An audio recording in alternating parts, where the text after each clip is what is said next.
Well, hello, hello, hello. Happy Friday. Welcome to another happy hour. We have got a doozy of a happy hour today. Check this out. You guys are not going to believe this. We are going to be going through Marxism versus queer theory. I didn't even know these two things were nemesises.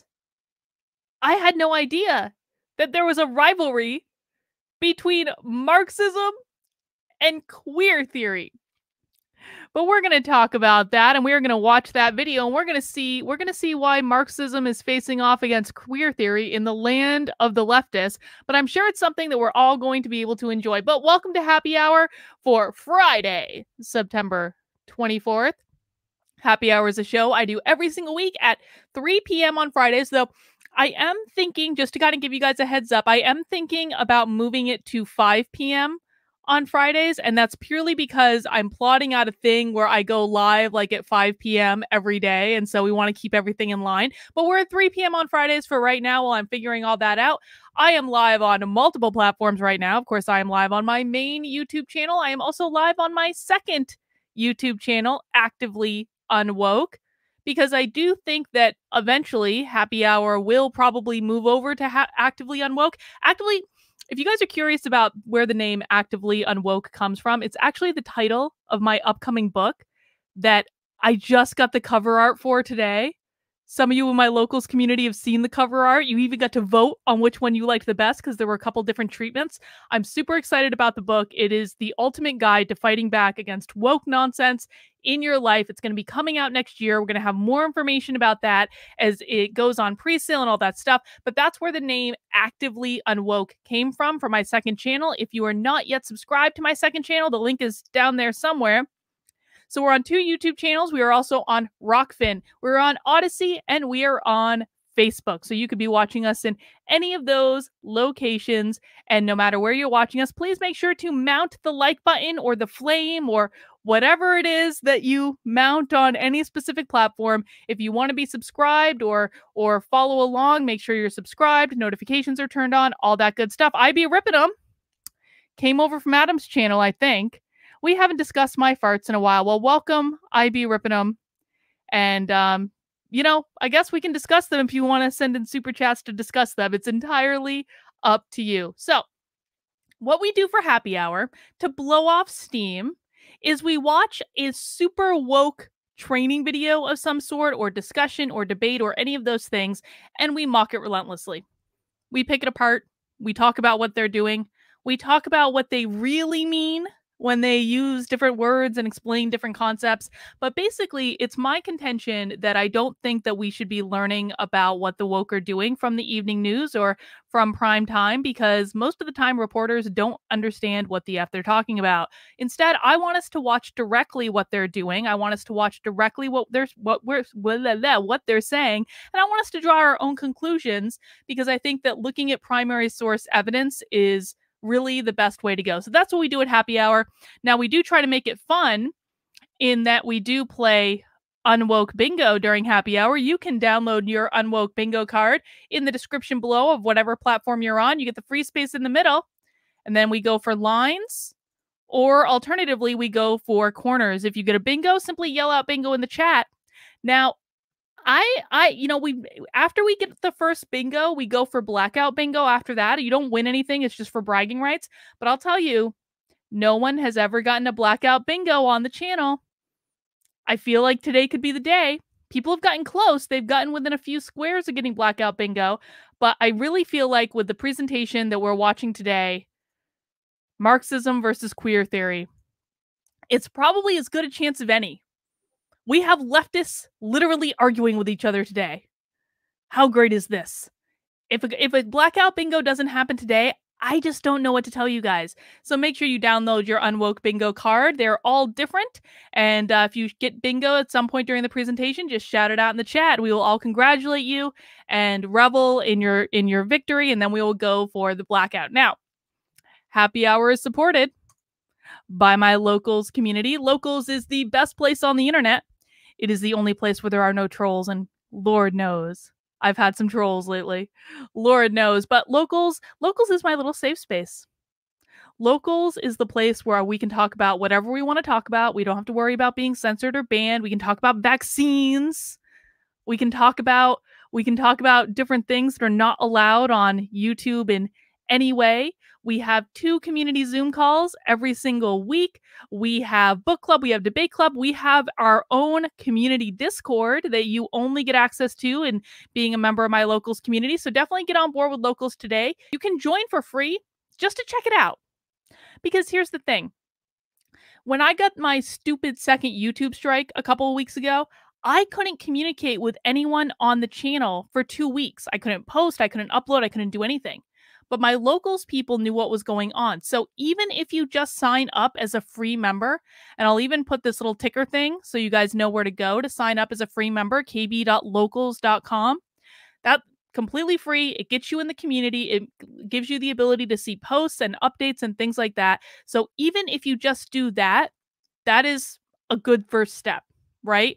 But of course, if you want to support the work I'm doing, you can become a supporter through Locals. You can become a supporter at $5 a month, or you can give more if you want to, but you're under no obligation. You can do it for $50 a year, which gives you 2 months for free. And if you want to make a one-time gift, you can do it there as well. And I really appreciate all the support. My Locals community makes all of this possible. I do not make a whole bunch on YouTube. My Locals community provides me with that very steady income that I can count on, which makes it possible for me to do all the research. Like when I did the White Identitarian article this week, Locals is the thing that makes me have the time to be able to do that. So I'm extremely grateful for all my Locals community members. I love you guys, and I appreciate that you allow me to do the work I'm doing, and I hope I'm serving you well. Schwan Hammond says, forgot to tell you last stream, I was reprimanded over a pro-America, anti-Biden post on my Facebook at my last truck driver job on the woke subject. No kidding. Are truck drivers woke? Wow.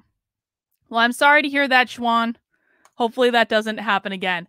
All right, guys. Now, before we jump into it, since this is happy hour, I'm going to be drinking my usual pumpkin for happy hour, mostly because I was too lazy to go to the beer store, and this is what was in the fridge. It was raining. It was raining like really hard today, so I wasn't going to go outside. But I have my beer. If you guys are drinking something interesting, post it in the chat and let us know what you're drinking. And of course, I drink my beer out of a giant fuck-off wine glass. Yes, this is not a family-friendly show. Watch. It's so pretty. Look how pretty that is. Oh, beautiful. Pumpkin tastes like a pumpkin pie with 8.6% alcohol content.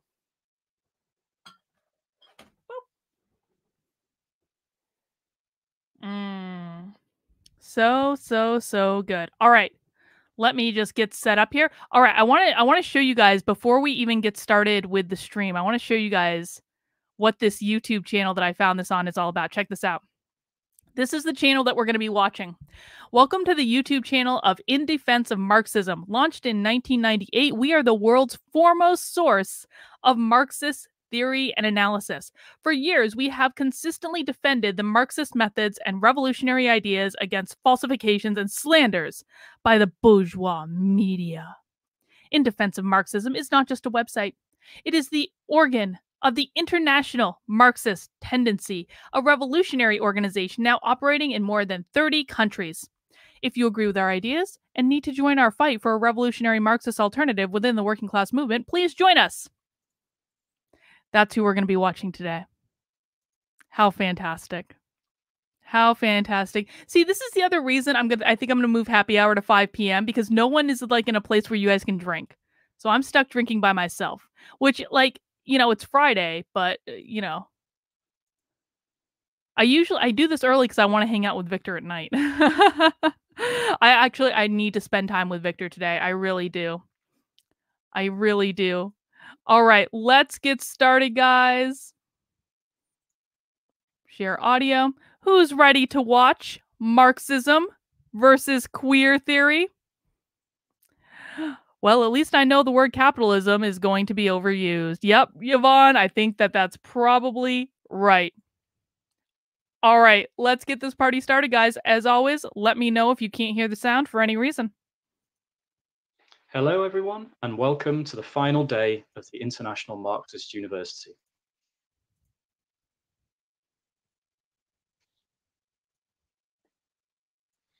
My name is Josh Holroyd, and I'm an activist at Socialist Appeal, the British section of the International Marxist Tendency.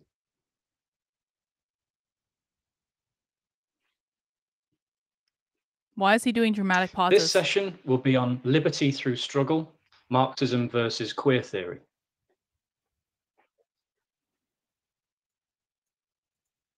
But before I introduce this discussion, I have a few announcements.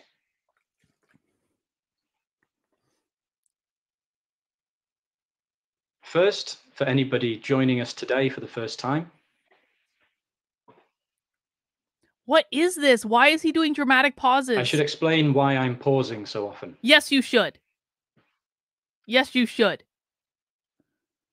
The reason is that all sessions are being translated live into 12 different languages.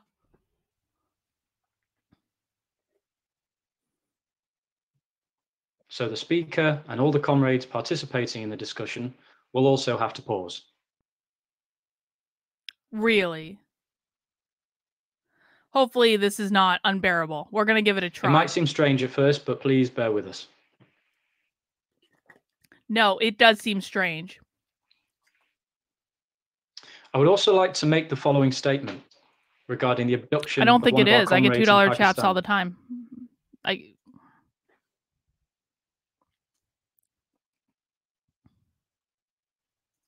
Comrade an hour. Amin, an active member of the Progressive Youth Alliance in Karachi,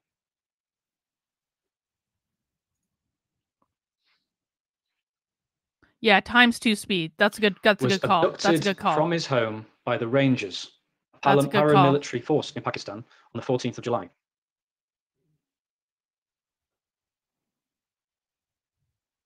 And to this day, Marxism versus queer theory.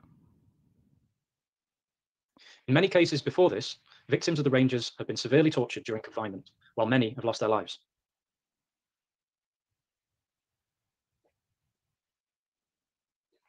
Why did they think this was a good idea? We appeal to workers of the world and our comrades in different countries to hold protests against these barbaric crimes of the Pakistani state. I have worked as a translator. It does help them. I guess that gives me some reprieve, George. Thank you. You can write letters and emails to the Pakistani Yeah, we'll be able to comment without pausing the video. That's good. That's a good point. In personal capacity or on behalf of your organization. You can hold protests against it and post the videos on social media.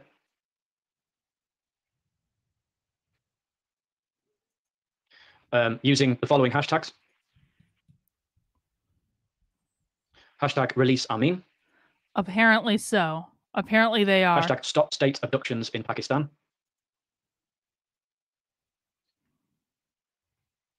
And hashtag IMU 2020. I have a hard time believing the other presenters are actually going to do this. You can post comments and views on social media about it while tagging the Prime Minister of Pakistan.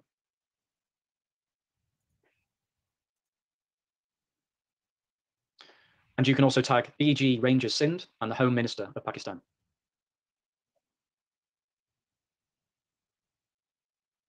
You can also organise discussions about this barbarism in your area of work and locality.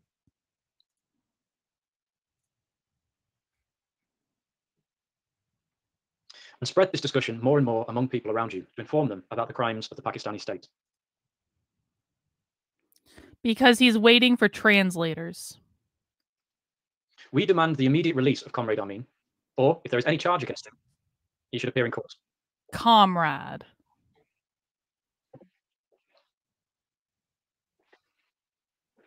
We similarly demand the release of all people abducted by the security forces in Pakistan. Well, I think we now know why it's an hour long. I thought they were talking normal. That's the problem with doing reactions. Or, failing that, they should be presented in the courts immediately if there are any charges against them.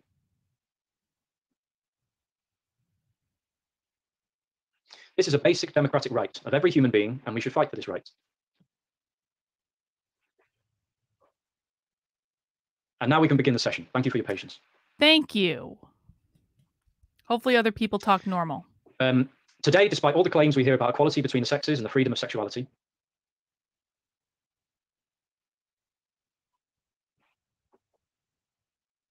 The oppression of people based on their gender and sexual orientation remain a fundamental and unavoidable part of the capitalist system.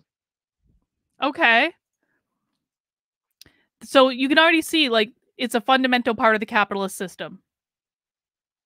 I mean, this is one of those instances where it might be a little annoying to watch with the pauses, but I think it's important that we do watch it because they're just going to tell us this is like the white identitarians. These people are going to tell us exactly who they are and exactly what they think. This is going to be great.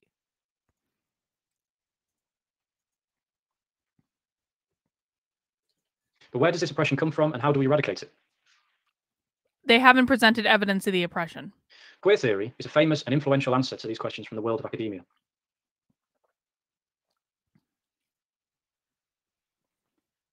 But does it really offer a way out of this nightmare for the oppressed?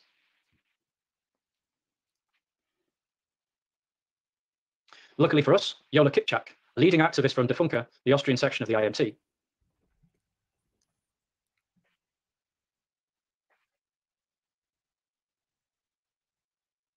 is going to offer us an answer to these questions and more, and set out a Marxist vision for the fight for liberation. So without any further ado, I will pass over to Yola. Excellent. Hello to all who are watching. I hope everyone will enjoy today's discussion, and I hope everyone can also learn from it. I hope me as well.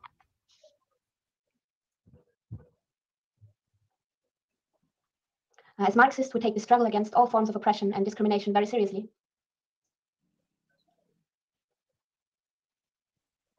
This is why we also take the theoretical debates on how to fight this oppression very seriously.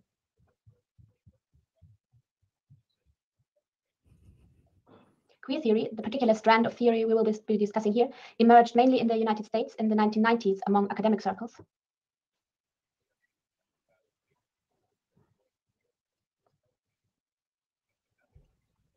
Particularly from feminist and gay studies, and in connection with gay activism around the AIDS crisis at that time.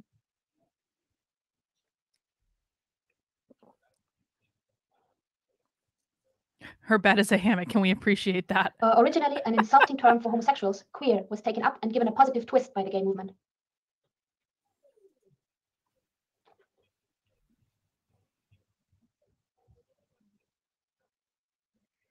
I wonder if they can hear Queer the theory took translation. up this term and deals with the question of persons that are outside of the norm.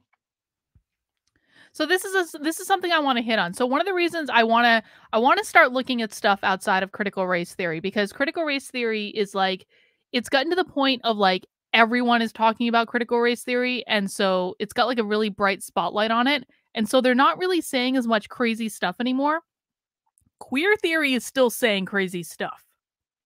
And one of the first introductions I had to queer theory was when I was red pilling, and I was watching this video of a lesbian speak at the Heritage Foundation. And she was like, "Why am I speaking at the Heritage Foundation? I never thought I'd be speaking here." But basically what she talked about was the fact that like they consider anyone who is just like slightly deviated outside the norm to be queer. And one of the concepts that she talked about is that I could be considered queer as a straight woman because I don't ascribe to traditional standards of femininity.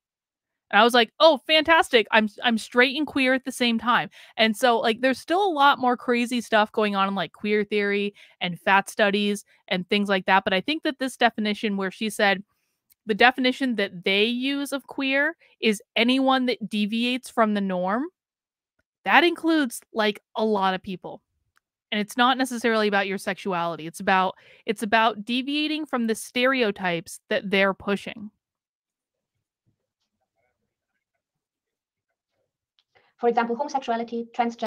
I mean, we can try slowing down the speed because she's got a different accent, but the pauses are going to be longer. It's a trade-off. It's a trade-off on this one, apparently. Or intersexuality. Yeah, I agree, Shannon. I think that this is actually a really good point. I get the impression that queer is just a way for allies to feel included because everyone can be queer now. Everyone can be queer. Congratulations, you're all queer now. And when something is when something encompasses everything, it encompasses nothing at the same time.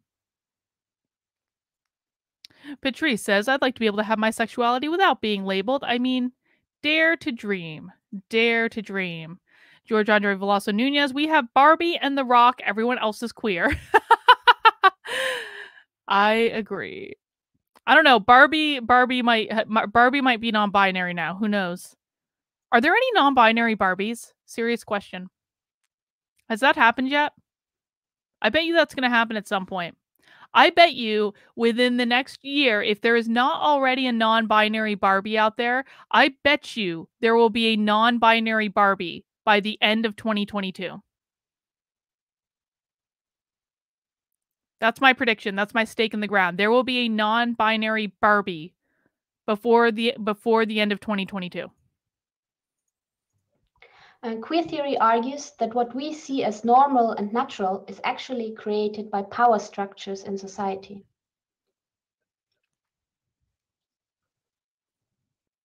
Again, it all comes back to power. They can hear the translating. That it is an oppressive fiction that serves the ruling order. I remember Kimber. Kimber was a tomboy. The main premises of queer theory are, therefore, that biological sexes, gender identity, and sexuality are all cultural fiction. Biological hang on. What? I just need to listen to that part again.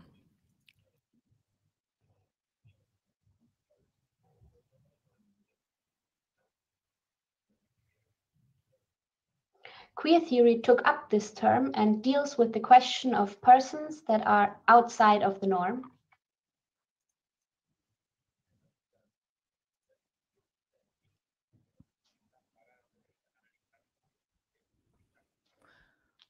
For example, homosexuality, transgender, or intersexuality. I feel like we skipped over the part that I wanted to listen to again. What the hell happened? Queer theory argues that what we see as normal and natural is actually created by power structures in society. What we consider normal and natural is actually created by power structures. Everything is a power structure! Everything is a power structure. I really think that, like, this presentation, as painful as it might be to watch, is really going to hammer home the point that critical race theory has nothing to do with race. It has to do with power. Critical gender theory has nothing to do with gender. It has to do with power. Critical queer theory has nothing to do with your sexuality. It has to do with power. This is all about power. And they're going to say it really, really overtly. Alexander DeJohn, we already have body positive Barbies. I don't have any problem with body positive Barbies, to be really honest. I really don't. And I will not be shocked of non-binary. Am I the only one of being sick of being asked about my pronouns, by the way? LOL. What do you say when people, guys, what do you say when people ask you for your pronouns? What pronouns do you give people? I can't remember being asked for my pronouns. I think the last time I was asked for my pronouns, I was at like a woke like web development conference. Check it out. What they did at this conference, this was like the most woke conference I've ever been to in my life.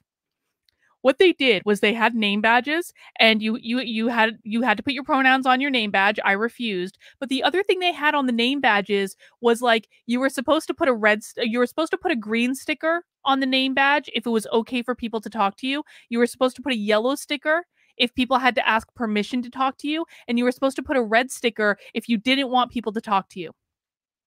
And I was like, why the hell are you coming to a conference if you don't want to talk to people? But there were people with like red stickers like all over their name badge. Like they would put like multiple red stickers to be like, no, don't talk to me. I don't want to meet new people.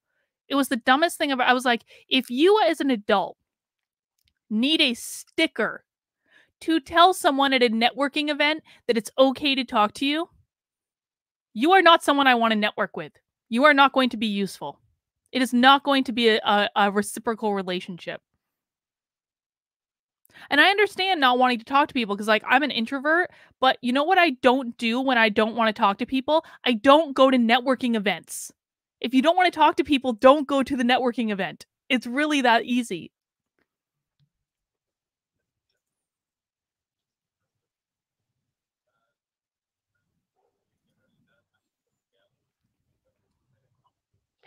That it is an oppressive fiction that serves the ruling order.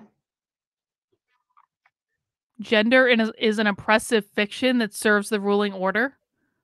The main premises of queer theory are, therefore, that biological sexes, gender identity, and sexuality are all cultural fiction. Biological sexes, gender identity, and sexuality are fiction. That is the basis of queer theory.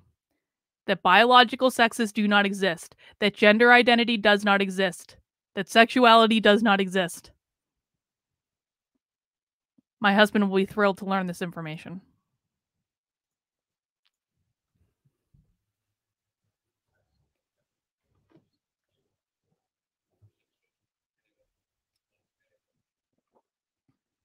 It says that we must reveal this fiction and show its contradictions and parody it, and thus change the discourse. So what would they prefer then? What would they consider to be successful?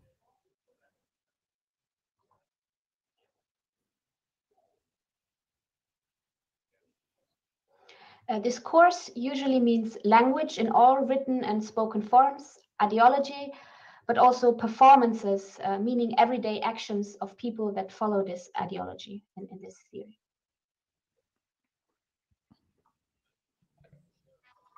I heard Styx did a video about the Free State Project. I heard that. That's great. So how did queer theory arrive at its premises? Nothing exists. We're in a collective illusion. In the 1960s and 70s, women's struggle, as well as gay struggle, was more influenced and linked to class struggle. You will own nothing and you will be happy. Does anyone feel like we are legitimately in a collective illusion every single day? Because I really do. I don't feel like this is real life. I don't feel like this is like I legitimately feel like we're all plugged into the Matrix. I didn't used to feel like this. I don't know if it's always been like this or if it's just like my post red pilling I feel like this. I don't know. I'm glad you guys all feel this way too though. There's some comfort in the fact that like everyone feels like we're in a collective dystopian reality. Has it been like this for people who have been like red pilled longer? Has it always been like this or is this just something that I've picked up on since I red pilled? Like I mean I just like I guess that's not an or. Has it always been like this and this is just something that I started picking up on after I woke up? Alexander says it's post-COVID. Yeah, that's kind of like at least what I'm hoping, that it's post-COVID. Schwan Hammond says binary or non-binary, which makes you binary. See? And they also don't seem to understand that trans only means something if you're transitioning from one thing to another thing. The whole word trans comes from transition. If you're not going from one thing to another thing, then you're not transitioning.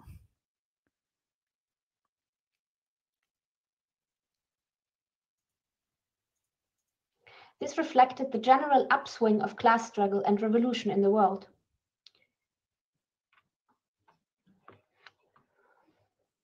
So they're saying that this stuff most closely... For example, the Stonewall riots in 1969, where the gay community in the USA rose up against brutal discrimination. Which, of course, was a hoax. It wasn't a complete hoax. They just lied about how it started.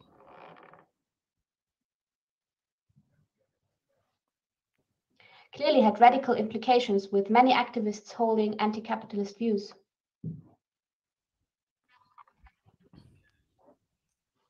Trans means opposite. Exactly. You're transitioning from one thing to another thing. But Social Democratic and Stalinist parties did not fight consistently with the women. Ooh, there's infighting. And in the case of the LGBT community, ignored or even actively rejected them. So they're saying that Marxists did not support the LGBT community or women. In these parties, sexism and homophobia largely prevailed.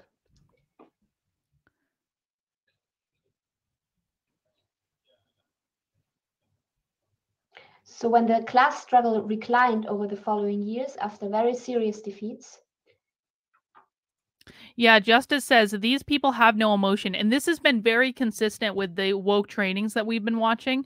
It's like they're always dead in the eyes. They're always completely dead inside. This madness isn't happening in South Korea. Lucky you. Lucky you. She's a Marxist. Yeah, exactly. They're pod people. They are pod people. They are shells of themselves. If you have not watched, we should watch Invasion of the Body Snatchers for movie night in my locals. If you have not watched Invasion of the Body Snatchers recently, like the old school one with Donald Sutherland, watch Invasion of the Body Snatchers. We are living in Invasion of the Body Snatchers. These are pod people.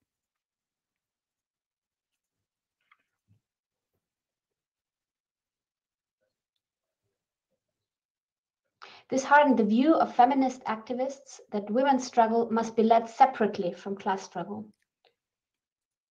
Okay, so apparently the reason that queer theory is fighting Marxists is because they separated the fight into one fight for class struggle and another fight for like feminism or whatever. Yeah, the faculty is another example of this, but the faculty is based off Invasion of the Body Snatchers. The faculty is not superior to Invasion of the Body Snatchers. Go watch the original. You have to watch the original, guys. You don't watch the remakes. Go watch the original. Same is true for like The Wicker Man. The Wicker Man is another good one. If you've never seen The Wicker Man, you should watch it.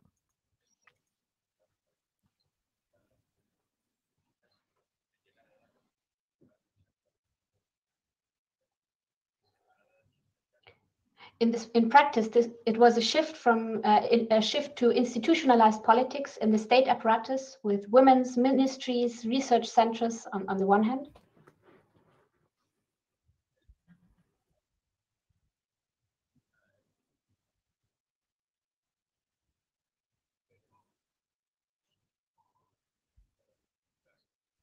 And cultural circles focusing on individual experiences, language, and single issue campaigns on the other hand. Children of the Corn. Good suggestion, Richard. No mayo in that movie, I'll tell you what.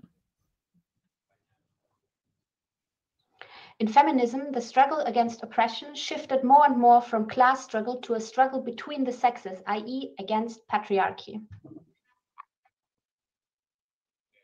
Okay, class struggles shifted to a struggle between the sexes. So one group is battling the rich, the other is battling patriarchy. So oppression is explained here as a question of men versus women instead of exploited class versus ruling class. I mean, doesn't that seem stupid to anyone else? Doesn't that seem like a stupid distinction? Like, why would they break off like that? Men and like, let's just play in the land of fantasy, where the exploited class and the ruling class are like really a thing. So we're playing in fantasy land. Why would they then break off and to start fighting amongst the genders? It makes no sense. Men and women can both be part of the ruling class. Men and women can both be part of the oppressed class. So why would they make like an arbitrary distinction to split their resources? It makes no sense.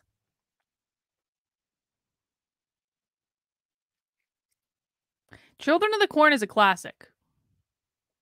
I like Children of the Corn. I'm a fan. I actually like the second one too.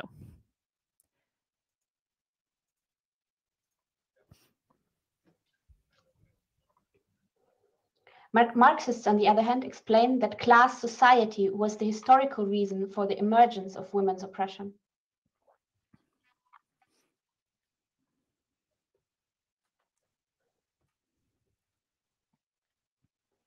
And it's also the root for the oppression of diverging sexualities. Yes, Alexander John says, "I love The Stand." I love the original miniseries of The Stand. I thought it was so good. And actually, they did a remake of it. The remake wasn't bad. There were good parts of the remake. It was not as good as the original. The original miniseries, The Stand, is epic. Oh, dude, The Mist. Oh my god. Oh. That movie, the end of that movie, not the series. I don't even think I ever watched I don't think I ever even finished the first season of the series. But the movie, holy shit. Like the most heartbreaking ending. I'm not going to give it away, but like the most heartbreaking ending of any movie you've ever seen in your life is the end. No, you're talking about the miniseries. I'm talking about the movie. The movie The Mist is far superior to the series. Far superior.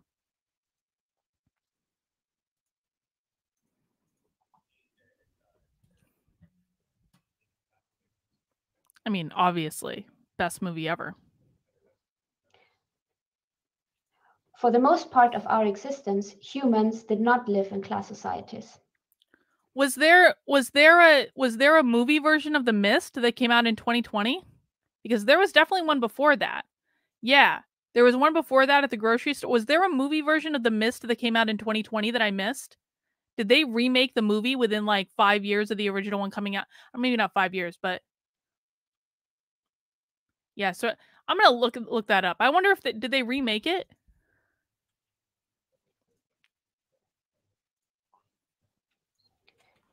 The existence of class societies requires a surplus product, something one class can enrich itself at the expense of another.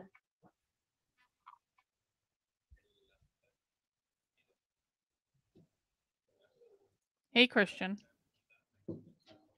Yeah, that's what I'm saying. In early societies, where people had not yet the technical means to produce more than they needed for immediate survival,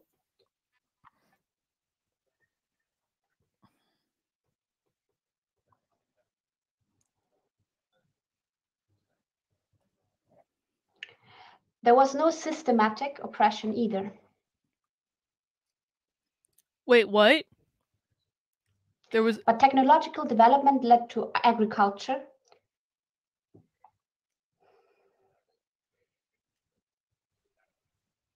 which was the basis for a surplus product and thus class society.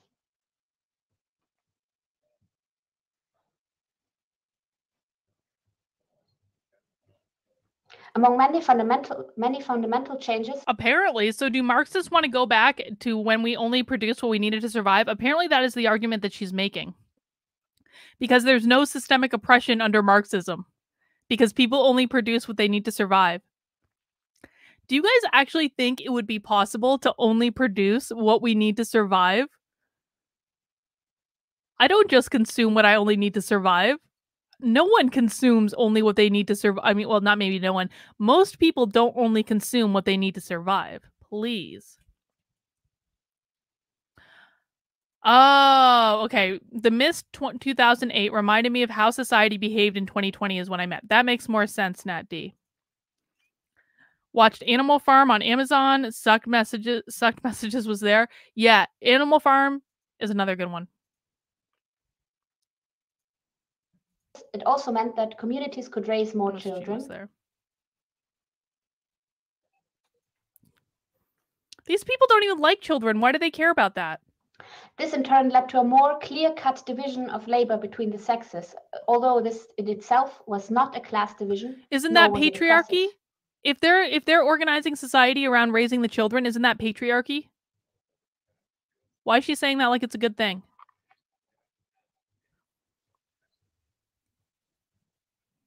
But it fell together with the fact that the male-dominated areas of work were also those where a surplus was produced.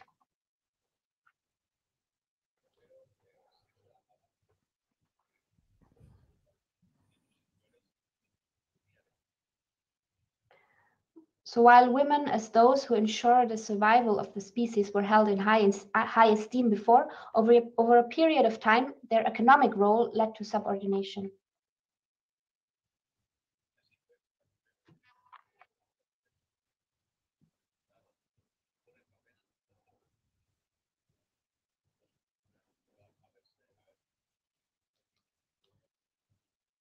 This shows that women's oppression is not accidental. The biological role of women as those who give birth does play a role.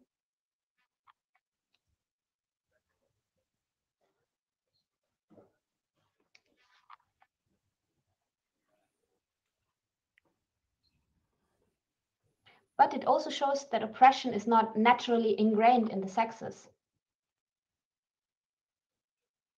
You're literally the only people that thought oppression was naturally ingrained in the sexes. Was people like you. With increased wealth, there came also the wish of men to inherit this wealth to their own children. Oh my God, these people.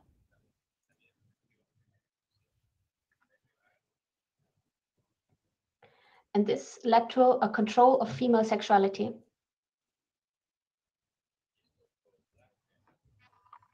Only through monogamy could men know who their own children were. Well, yeah, that's the way it was at the time.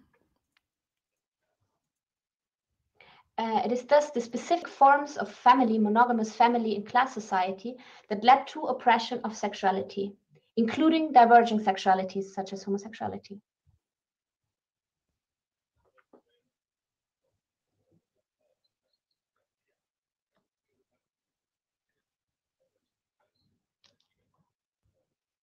Capitalism inherited the oppression of women and the monogamous family from previous societies and adapted it to its own needs.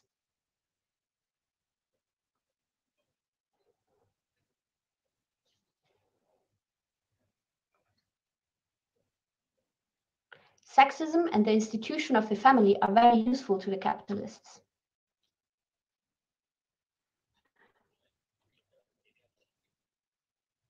Within the family, important reproductive work such as childcare and care of the elderly is done.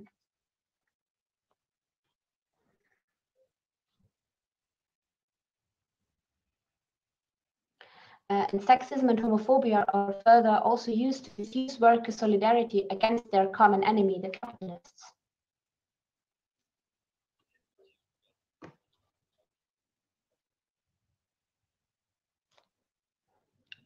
This means that the capitalists have a great interest in upholding sexism and the oppression of women and sexual minorities.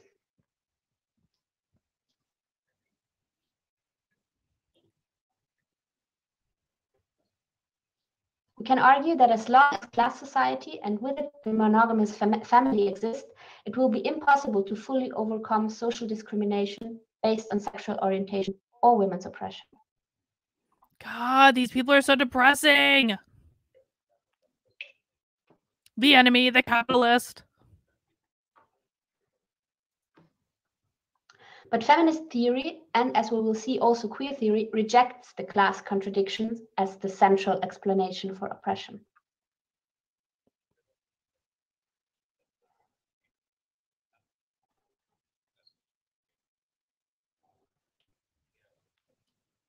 Instead, feminism looks for the reason of oppression in the relation between the sexes, i.e. in patriarchy. Wait. I thought the sexes didn't exist. I thought we'd already established that the sexes didn't exist.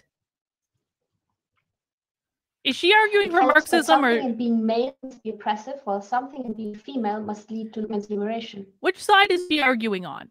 I'm so confused right now. Which side is she actually arguing on? Is she arguing for queer theory or is she arguing for Marxism?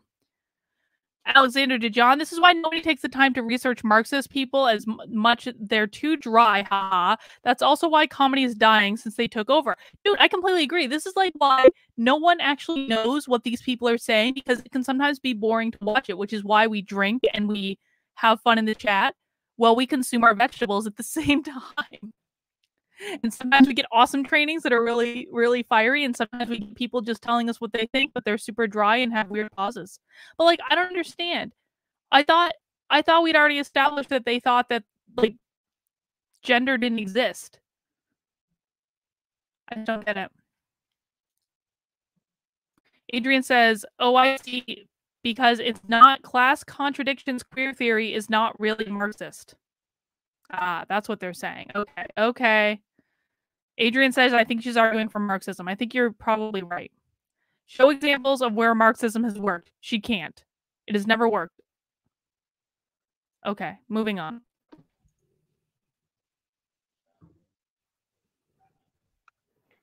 This means that the identity of a person became the key to struggle.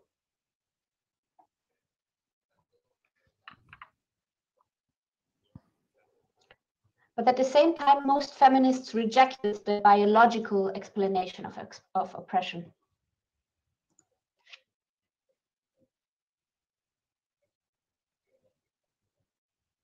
Rightfully, because after all, also the reactionaries defend sexism commonly with biological arguments that women are naturally inferior. Okay, I need to go on a side tangent. Because I've had a lot of people. Guys, do you mind if I just do a mini rant for a second? It has nothing to do with this. Do you guys mind? Yes or no in the chat? If you say no, I won't do it. I promise. Let me know what you think. I'm going to be considerate of my audience. A lot of you listened to me rant yesterday. If you don't want me to rant again, I understand. Okay. Here's the problem.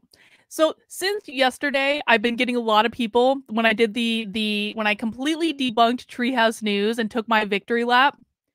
And I've been getting people coming into my feed saying, Carlin, you have important things to say, but your tone just sucks and people are turned off by your tone. This is the same crowd. It's like, facts don't care about your feelings. Facts don't care about your feelings. Facts don't care about your feelings. Facts don't care about your feelings. It calls everyone who deals in feelings snowflakes and makes fun of all of them. And they're the ones coming into my comments saying, Carlin, your tone is getting in the way of your message getting across. Sorry, facts don't care about your feelings. You don't like my tone?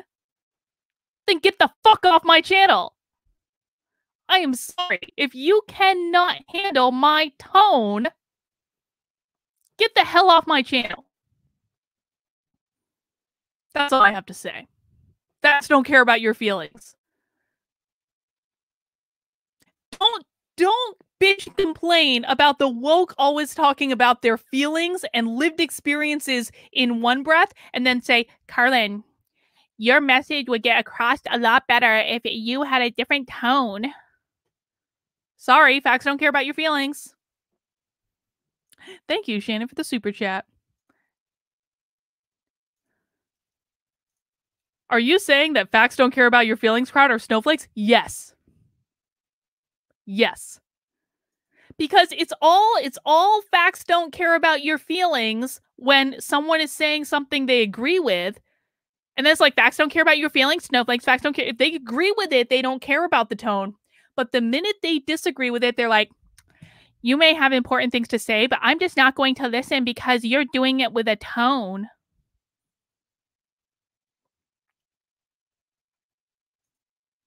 Correct. I am not going to pander for money. Absolutely not. Both sides are whiny snowflakes. It's true, man. The only non-snowflakes are like the politically homeless and the people in the middle that think everyone else is crazy. We are the only normal people. That's it. Thank you, Casey. I appreciate it. It's a great rant. That's why I say you stay with you even though you don't like mayonnaise. Thank you, Richard, for your loyalty and commitment. All right. Thank you guys for allowing me that moment. I appreciate it. Back to the show. Oh, actually, I just got a super chat. Hang on. Eric from Hell, your tone is not the problem. The issue is that some people really think that no one should ever show emotions. You are a person too. I mean, I think it's part of my job to show emotions. I think that I don't want to be somewhat like some emotionless like robot on the internet. I think part of being a human being is showing emotions. If people don't like that or it makes them feel uncomfortable, I'm just simply not the channel for them. Jaya, are you saying the right is acting like leftists? Yes. Anytime. It's totally fine for me to have a tone when I'm saying something that they agree with. But when I'm saying something they disagree with, then it is not fine to have a tone. It is downright hypocrisy. Were you planning to talk about CRT happening at SNU? I am not planning on talking about that. I think I addressed that on my Twitter. It was just one article, but SNU has a whole like 5-year diversity plan that's like on their website. SNU is very woke. If you are a very woke person, SNU is a great school for you. If you are not a woke person, I suggest you enroll at a school that does not have a 5-year equity plan. That's how I feel about that. I have to be careful about how I talk about snoo for reasons.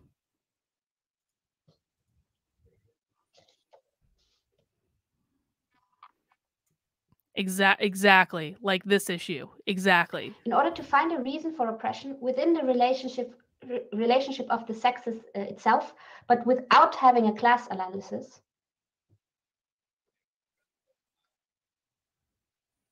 I don't care about having a larger reach. Here's the thing. You can still have a larger reach if you adjust the presentation. Lots of people are emotional and get their message across right. Disregard the grifters, but take the criticism as you like. Here's the thing. Like I don't believe in sacrificing who I am in order to gain a larger audience.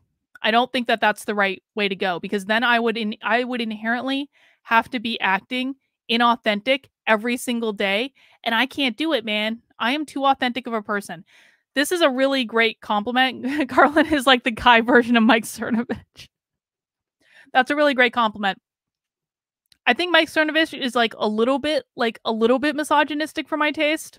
Just like a touch, not like a lot, just like a touch, but I do listen to what he says, and I think that most of the time he's really insightful and correct. So I'll take that as a compliment. But he is very bro-ish. Like, I'm not gonna I don't think Mike Cernovich and I would like get along in person necessarily, because we're too alike probably. We go like this. But I do actually appreciate what he has to say.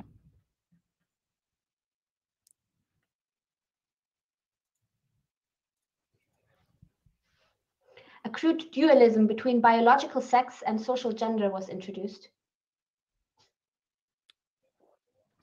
15 minutes on the other.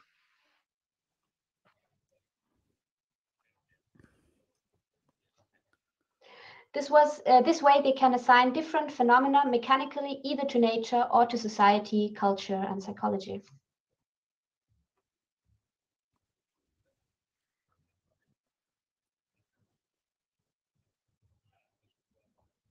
This is what most famously Simone de Beauvoir does in her book, The Second Sex. Oh, I have that book somewhere in my house. I think it's in my basement.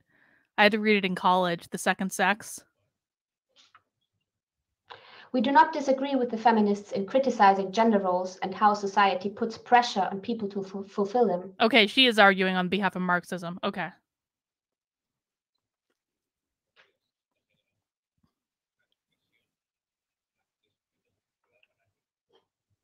However, feminist theory cannot explain the connection between sex and gender roles.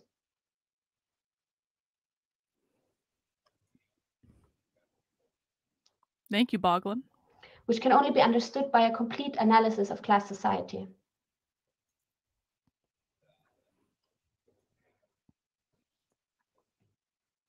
Feminist theory, with doubling of sex and gender, opens up a contradiction in its own analysis between matter and idea.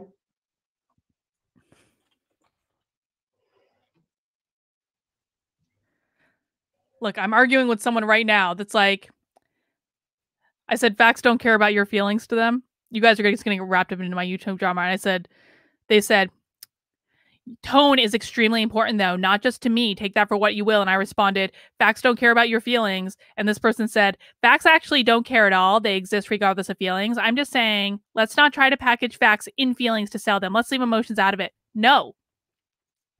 If you are uncomfortable watching someone express emotions, then go watch someone else. Sorry. Dude. People on the internet, man.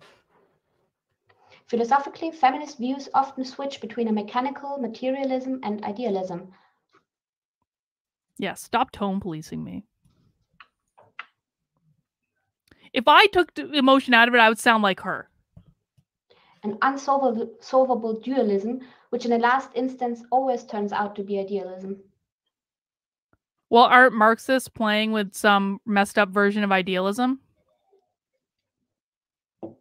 If it is not nature that is oppressive, it must be the culture or the male psychology or language and so on. Adrian said, James talked about this. Critical theories is like Marxism, but they don't focus on socioeconomic class.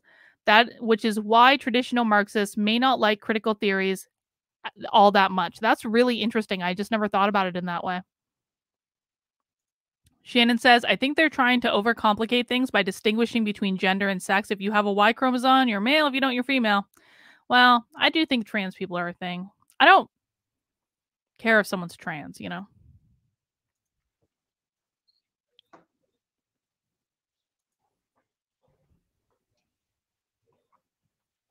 The resulting practice is to fight sexism with ideas, individual improvement, and language reforms instead of class struggle.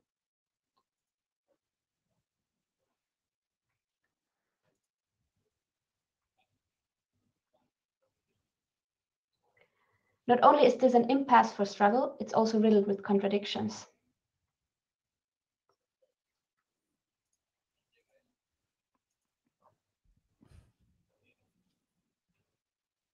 So in the midst of all these debates within feminism, queer theory emerged.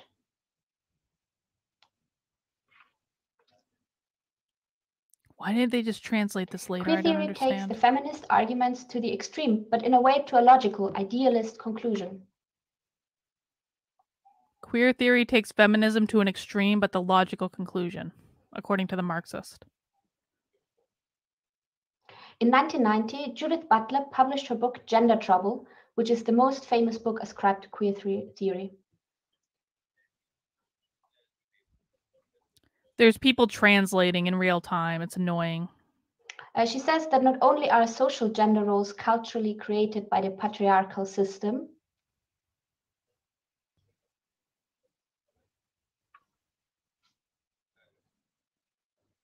but that biological sex is also culturally created.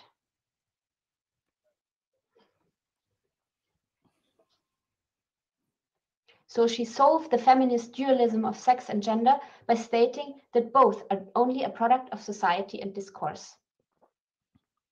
Yes, Judith Butler solved everything. We are all nebulous beings that don't really exist, according to Judith Butler. Probably. So according to her, the ruling discourse in society is not only oppressive by saying, for example, women are weak. She's even getting pissed at this.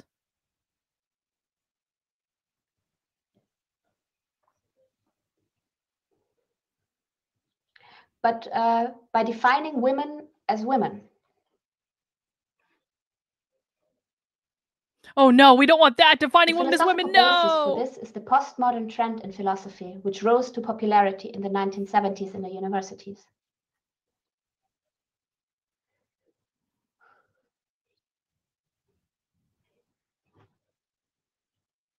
According to this idealist philosophy, the whole of reality is actually constructed by language. The whole of isn't this interesting? Leave a little bit more time for the translators. The whole of reality is actually constructed by language. That's what she just said. Given the things we've talked about this week with the white positivity movement co-opting the anti-white language to try to push their agenda, isn't it fascinating to hear a Marxist say the whole of reality is constructed by language? The more and more I've waded into this, the more I am absolutely convinced that language will be the weapon of both sides. And if we don't start really wrapping our heads around the idea of how to use language to our advantage, I think we're pretty screwed. You guys want to see what I got? Check this out. Hang on.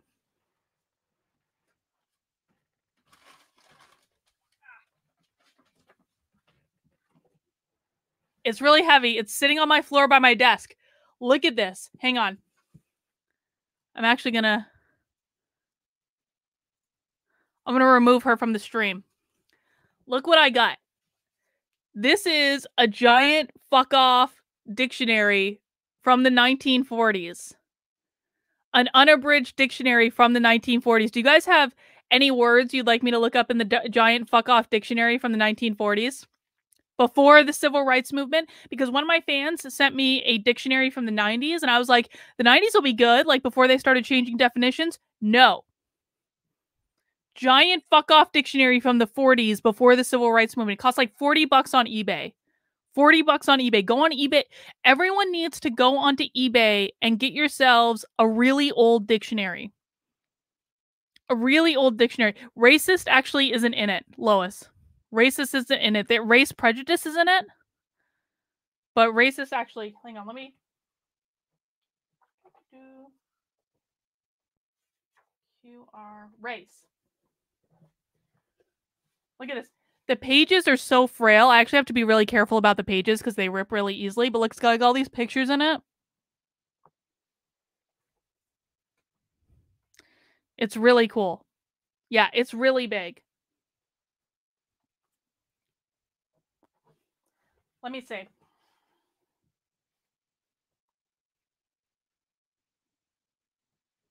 I know they have race prejudice in here somewhere. Race plate. I can't find it right now. We'll do a whole series in my locals of looking up words, but I just wanted to show you guys this because it's really awesome, and I definitely recommend, like, at a time when we're going to be fighting battles based on language, get a print dictionary, an old print dictionary. Just have it around. Mine's sitting on my floor. All right, coming back. As well, sorry.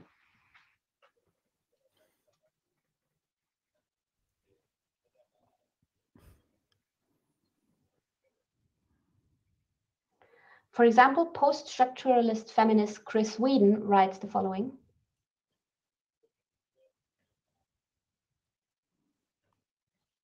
Bog gender.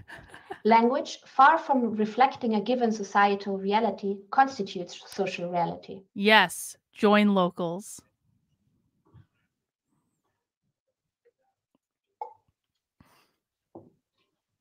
There is no meaning beyond language. There is no meaning beyond language.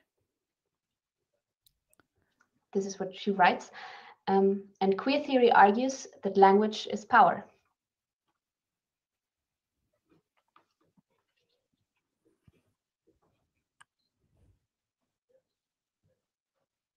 Every category is a generalization. And thus, every generalization and every category or term is seen as a violent act of excluding those who don't fit in this category.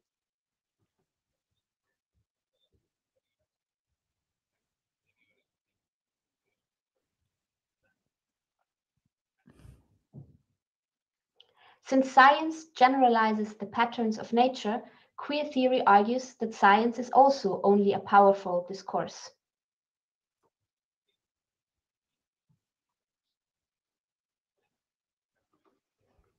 Yeah.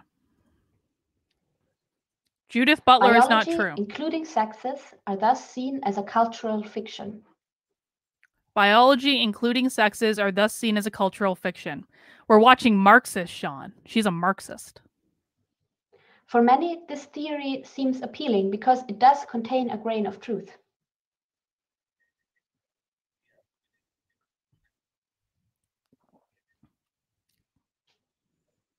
It is true that in class society, science is not free from the ideology of the ruling class. Oh, you know what? We can actually agree on this. Isn't it interesting? Isn't it interesting that a Marxist, a literal Marxist, just said science is not free from the ruling class? How might that be relevant to our current circumstances? Listen, man, I actually think that there can be a conversation to be had about, like, a populist movement pushing back against the establishment. 100%. In this case, the Democrats are the flipping establishment that are owning science. And their freaking science narrative has completely fallen apart at this point. Did anyone see what happened on The View today? Did anyone catch this? What happened on The View today?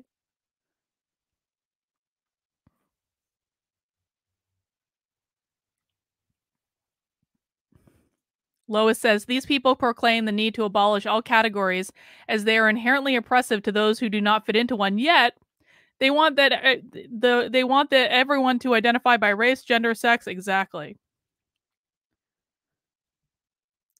Yeah, so what happened on The View today is two of the co-hosts of The View got pulled off the air mid-show, in the middle of the flipping show, because they tested positive for COVID. Now, I know you all are going to go to the CDC for all your questions about vaccination, but these two women were vaccinated. Both of them tested positive for COVID and were pulled off the show mid-show. I'm sure that was just a breakthrough case according to the CDC, because the vaccination, according to the CDC, is just perfectly healthy and 100%, maybe not 100%, but like pretty effective. Please reference the CDC for all your vaccination questions, because I'm not a doctor. I just know that two hosts of The View got pulled off the show today after they got COVID after being vaccinated. That's all I'm saying. There's a long list of examples how scientists try to prove that women are inferior,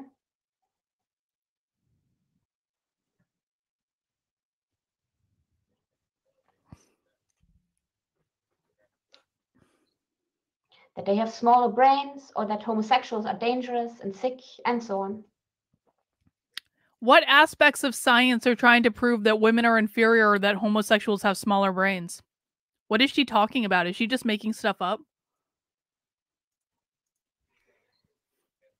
I'm not that kind of doctor. Different kind of doctor. But from this, it cannot be concluded, as queer theory does, that science can create reality free from the actual facts. Well, in fact, we're living in a time when science is actually creating reality separate from actual facts. So this was recorded in December 2020, so I'm just finding this extra ironic at the moment.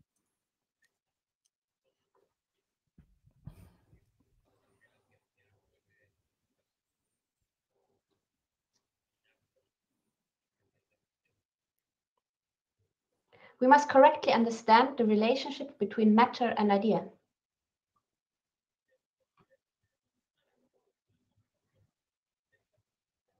As Marxists, we are materialists. Ooh, good find, Judy. Good find. Ultimately, everything, including our ideas and our consciousness, are material processes.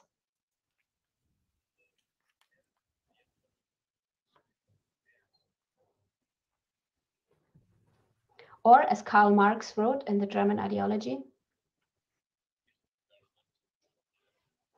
the phantoms formed in the human brain are also necessarily sublimates of their material life process.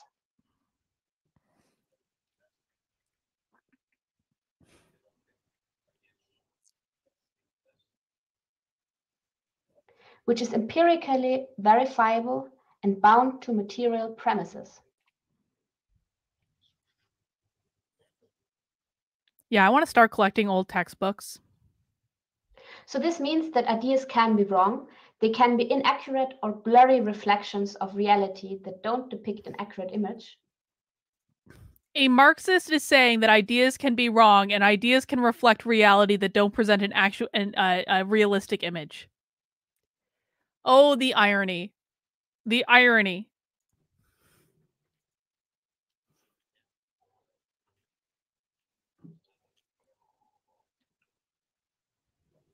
Ideas can also produce fantasies, formulate scientific theses yet to be tested out. Yeah, like real Marxism has never been tried. Like those kinds of theories. In short, ideas can also be creative. Oh my god, but because ideas are a small part of material this is killing me. They can't raise themselves above the circumstances that created them. This is effing killing me.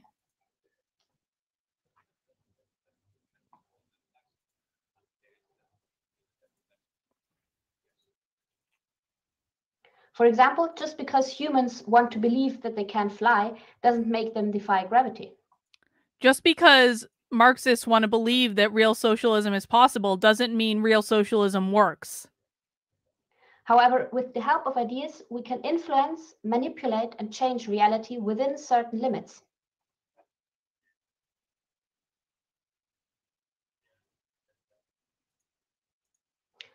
So although we cannot make humans fly by pure will, we can, with ideas, build an airplane which then makes a human fly.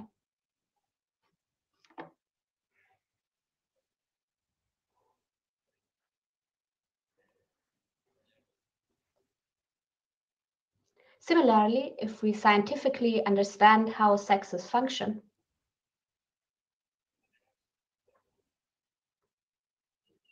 we can invent such things as hormone therapy that can manipulate secondary sex characteristics such as beards, breasts, and so on.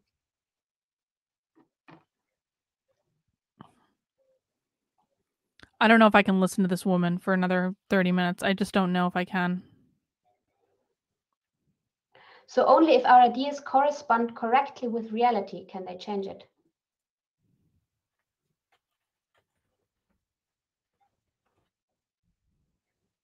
In order to grasp reality, generalizations are necessary.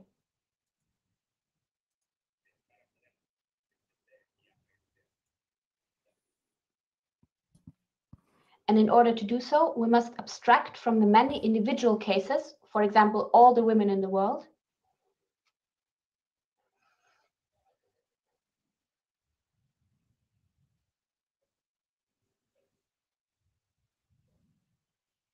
and look at what their essence is, what makes them comparable.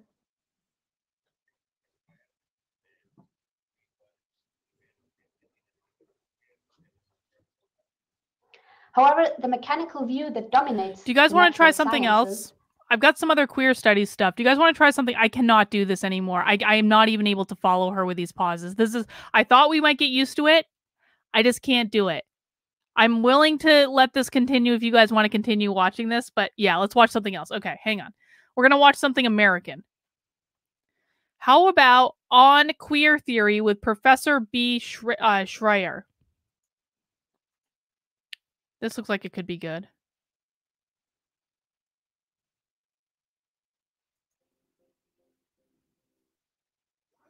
I don't know why I'm getting an ad. Hang on. Take 2. Rightio, so thank you for coming. Oh, it's in the UK. Hang on. This is in the UK, so it means it's going to be proper. Hang on. I don't know if I want a proper lecture after sitting through that.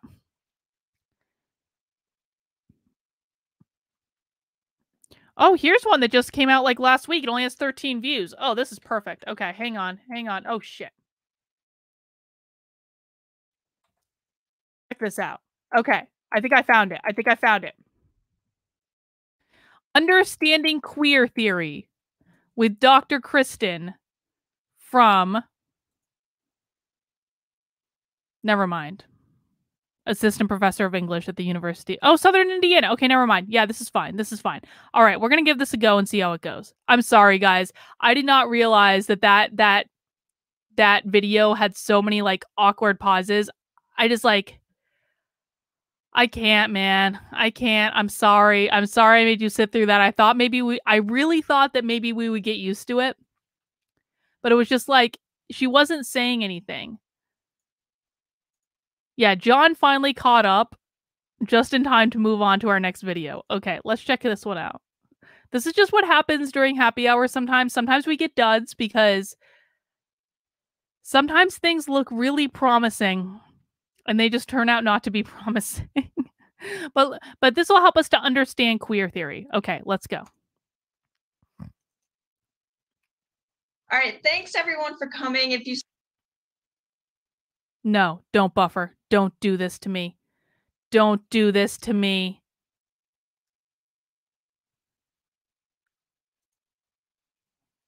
Oh no. YouTube, you absolute clowns. Hang on.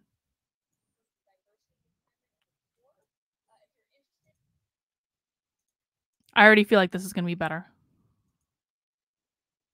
If I can get this to work. It's buffering like Tree's stream did last night. Yeah, so like I don't want to put anyone out like that. I appreciate it, but like I do want these to actually be like genuine reaction videos. I don't want to have to look ahead, you know? Why is this buffering?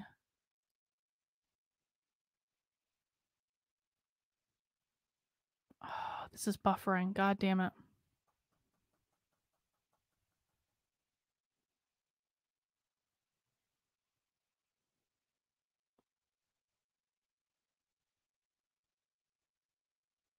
Just when you thought there was something worthwhile, YouTube goes and screws it up.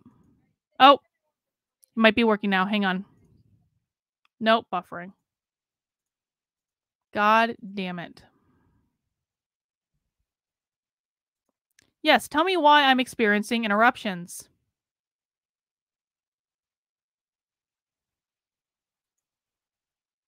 That doesn't give me any answers. That literally gives me no answers, YouTube. Maybe if I turn the quality down.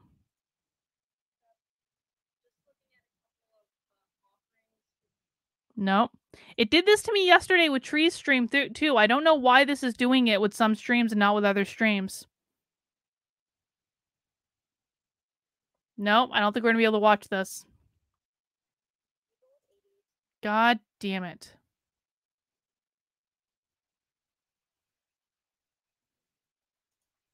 All right, let's find another one. Queer Studies on YouTube. If anyone has any suggestions, I would be open to hearing your suggestions. Yeah, with Tree's stream last night, though, it actually ended up being a blessing because Tree was screaming.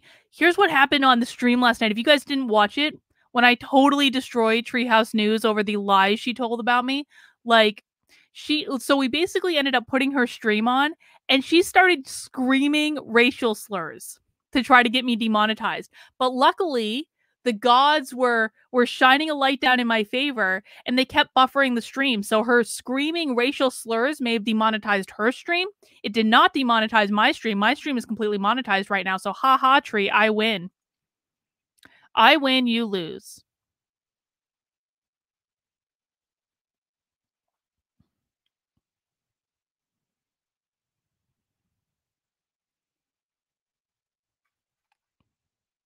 Let's see.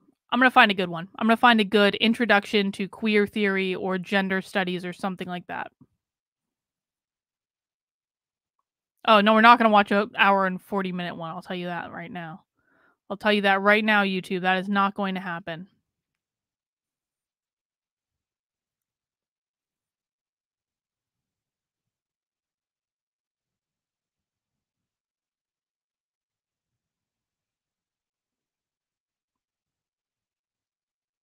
Introducing Queer Studies at Wesleyan University.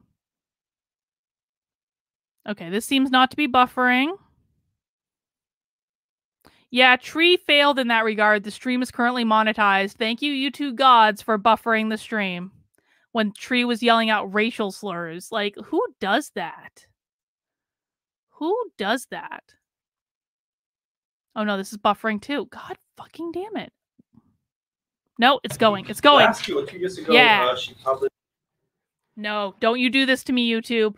Don't you do this to me, you rat bastards.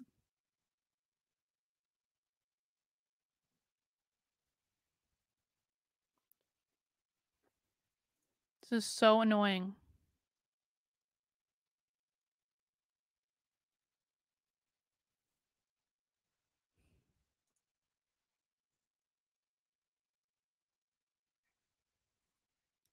All right, that's not going to work. Let's see. Let's see if there's anything good we can find that will actually work for us. If you guys see a good one, let me know.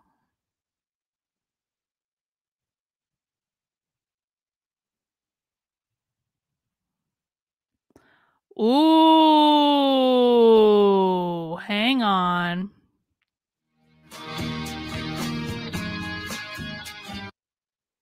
Why is everything buffering?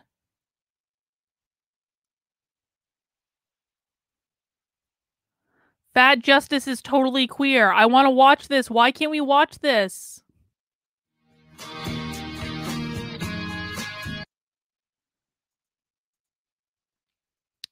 Hang on. Here's what I'm going to do. I'm going to restart my...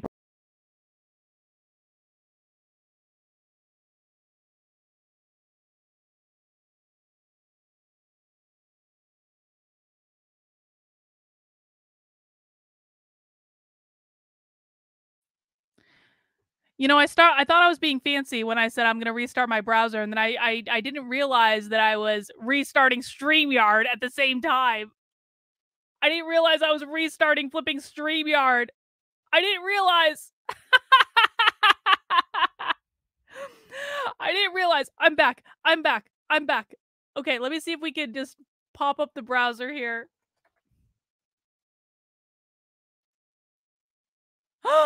Okay, I think it's working. I think it's working. I think it's working. Okay, it seems to be working. I just needed to restart. That was the answer. That was the answer. Okay. Theater view. So what we're going to listen to, I have high hopes for this, okay? Anna Molo, Fat Justice is totally queer. Who has a good feeling about this lecture? From CSU Sonoma. Yeah, we're watching something else. We couldn't take it anymore, Eric. We couldn't take it. We're switching. There's a slight technical difficulty. I'm back. You guys know I don't really know how to use the internet. Come on. I don't really know how to use the internet. Yeah, I think that this is an excellent thesis. That last fat studies lecture we watched turned out really well. And it ended up with me watching fat porn at the end of the night and just like being, you guys don't even know what I saw that night. Oh my God, I can't even think about it. Okay, let's watch.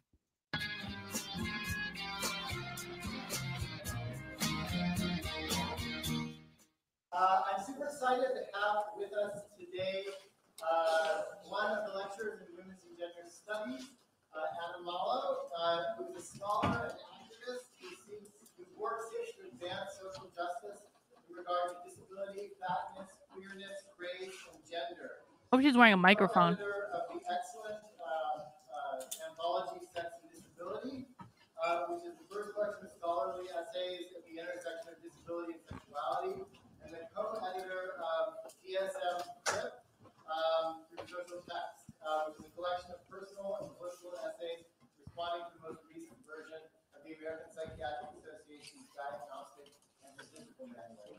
In her published writing, Anna seeks to build bridges among various social justice movements. It's hard to hear him. I'm hoping she's going to have a microphone.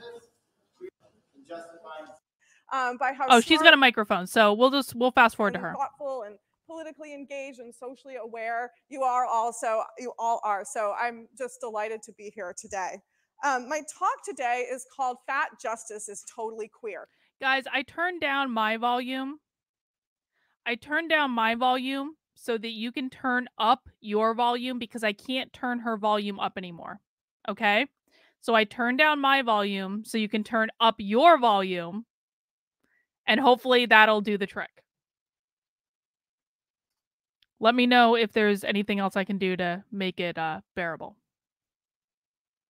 And Dawn was saying, oh, we're going to hear why we keep hearing the word fat. The word fat is used in an affirmative and empowering sense by people such as myself who are fat activists, who are part of the fat justice movement. And it's kind of like queer. So queer... A fat activist. She doesn't look fat to me. Okay. I mean, she's not, okay. As many of you already know, it's more than just having a specific identity. It's more than just being lesbian, gay, bisexual, transgender, queer, questioning, intersex, asexual, any of those particular identities, which are very important and are a very important part of queerness. Queerness goes beyond that. Queerness is like an attitude. It's a political orientation. It's a way of claiming space in the world. And I think of it sort of as like a... Queerness is an attitude. It is a political orientation. Isn't it convenient that they have defined being queer as a political orientation? This is already going to be better. I can already tell this is going to be better. I think if they had not done the pauses in the other one, we would have actually learned quite a bit, but the pauses were just unbearable. This is already better. But I think it's important to note, they're not... This is the same thing with those white identitarian fuckheads. They're not defining things based on, sexuality or gender or anything like that. They're using words to stand for a political orientation. And that's really important because when they're using identity politics to stand for a political orientation, they're doing it because it's inherently going to support their political party. And what is that all meant to do? It's meant to help them gain more power. If they are defining things as a political orientation, there is only one goal to that, and that is to gain more political power. It is not just about taking up space in the world, it's about gaining more political power. A gleeful and defiant and righteous and exuberant rejection of anybody in any social system that tries to constrain who we are and say that we're bad because we don't conform to some kind of norm. And I'm going to be making the same argument about fatness, and that when people use words like obese and overweight, that those are really harmful and damaging and stigmatizing words. And so instead, we can proudly claim the word fatness. Before I get into my talk, I want to say a little bit about the day that it happens to be today. Today, some of you may know this, today is Holocaust Memorial Day. And that's a day on which Jewish people commemorate Brian got a bingo. And the deaths of the 6 million Jewish people. Congratulations, Brian, for suffering through it to get that bingo. Congratulations to you. People who were murdered in the Holocaust by the Nazis. A little ironic of them to invoke the Nazis, isn't it? In addition to committing genocide against Jewish people. She's nervous.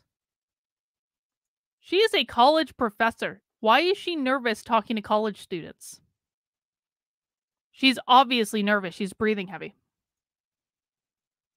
The Nazis also targeted a number of other specific groups and murdered members of those groups. One of those groups was lesbians and gay men. The exact numbers are not known, but it's estimated that between 5,000 and 15,000 You'd think lesbian so. and gay people were taken by the Nazis and placed into concentration camps, labor camps, where they were forced to endure absolutely horrific, devastating conditions, and the death rate in those camps was approximately 60%. Some of the ideologies that gave rise to the Holocaust share some striking similarities with the ideologies that in our present historical moment and location give rise to fat phobia. Oh my God. Let's just keep in mind that this was filmed on May 2nd, 2017, or at least that's when it was uploaded to YouTube. I don't think she's breathing heavy because of her weight. I think she's breathing heavy because she's nervous, but you know, maybe. Who knows? Who knows? So we're not allowed to make comparisons to the Nazis when they're trying to mandate everyone get a vaccine, which of course is perfectly safe according to the CDC YouTube. Perfectly safe, refer to CDC for all medical advice. They're trying to make a comparison to the Nazis when they're trying to mandate medical treatment. And we're not allowed to do that, but she's allowed to make a comparison to the Nazis when it comes to fat studies? Okay. That definitely seems fair. I want to point out a few commonalities. The first is the idea that simply by looking at somebody, you can tell whether they are healthy or sick, whether they are able-bodied and minded or disabled. We certainly see this today with fatness. There's a widespread cultural assumption that if you look at a person and you notice that this person is fat, that therefore you can determine that this person has all kinds of medical problems.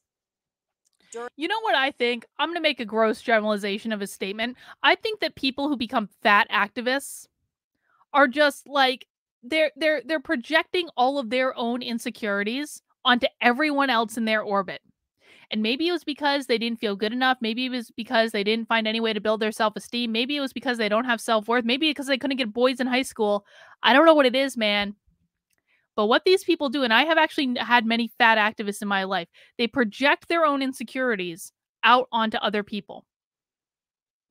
I have never once walked down the street and been like I don't even care about, okay, tell me if this is, like, I'm gonna share my lived experience.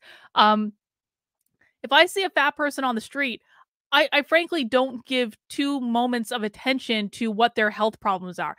I don't care. Most people are inherently selfish. Most people do not care. So why has a whole school of study popped up around something that, like, most people just don't care about? Because of these people's insecurities. That's what's happened. During the Holocaust and in the years and the centuries leading up to the Holocaust, it was believed and promoted by medical authorities, the belief was promoted that Jewish people were intrinsically disabled, that we were prone to physical and mental illnesses, and that just by looking at us, just by looking at the shape of our bodies, the structure of our faces, our general appearance, you could tell something negative about our physical and mental health, and also about our character. So that's the first commonality that I want to know. And yet these people have classified half of the people in the country as being part of a cult. These people have classified half the people in the country that voted for the political party that they are not a member of as being mentally deranged or sucked into a cult. But it's not okay to make assumptions about them, but it's perfectly okay for them to make assumptions about us. The second commonality is the belief that people who are sick or disabled, whether physically or mentally, are a burden on society, and that society would be better off if we did not exist. And that was certainly one of the attitudes that was in circulation in the years leading up to the Holocaust.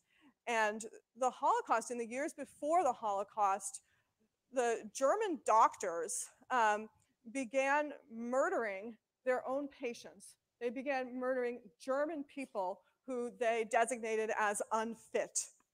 And the way they did that was with a chemical called Zyklon B, which is the same exact chemical that would be used in subsequent years in the concentration camps to when Jewish people were put in gas chambers to murder them with poisonous This gas. woman is going to get me demonetized for making too many Holocaust comparisons. The way that they developed this technology was based on the belief that life would be better without disabled people, and so they were going to kill people. And again, this was doctors who were doing this, and they were doing this with the idea that this was a way to better society. And in fact, that they... How is she even drawing these comparisons? These comparisons make no sense. There is no logic to this. Just because you speak about the Holocaust in the same sentence as you speak about something else does not mean you're making an actual comparison.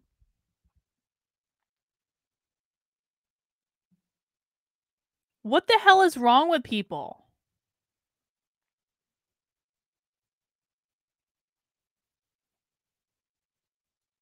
My God.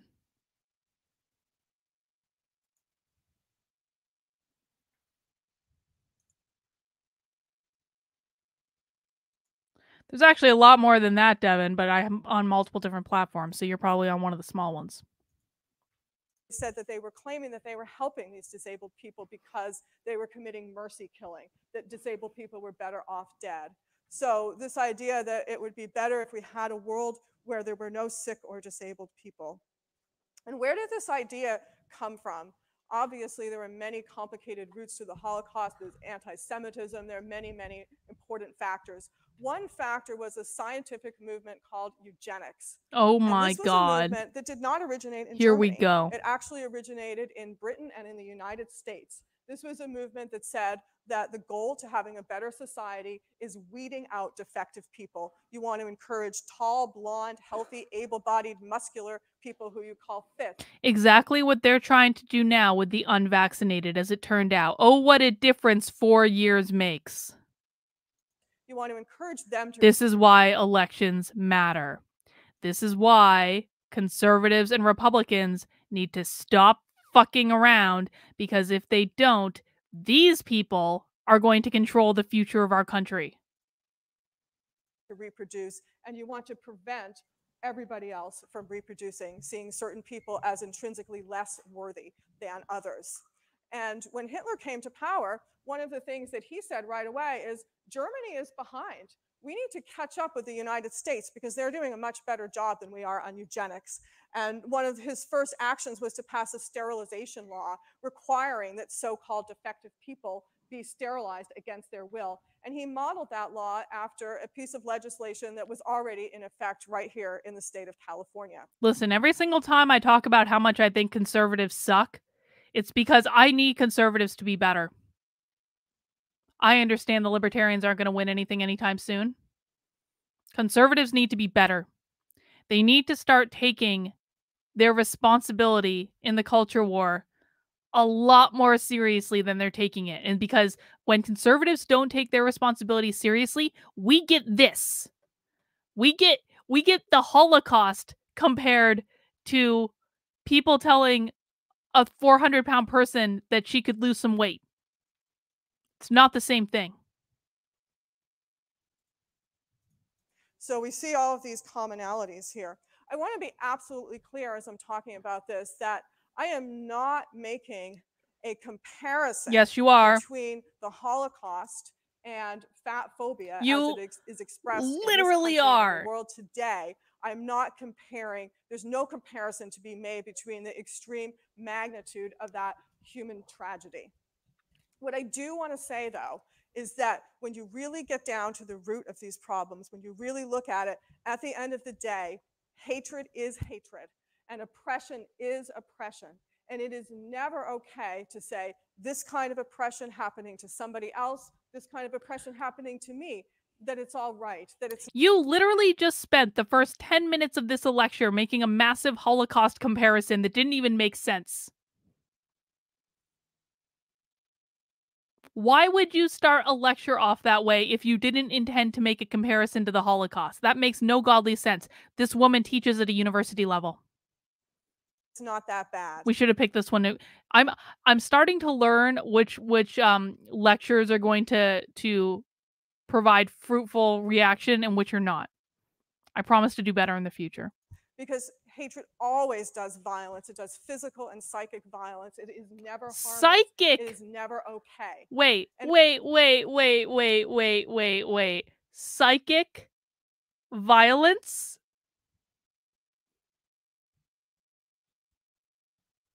Psychic violence. She just compared someone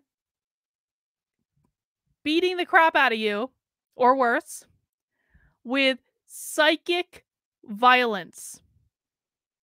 I'm going to have to tell Joshua that there is such a thing as psychic violence. He's going to be like, what the hell are you talking about?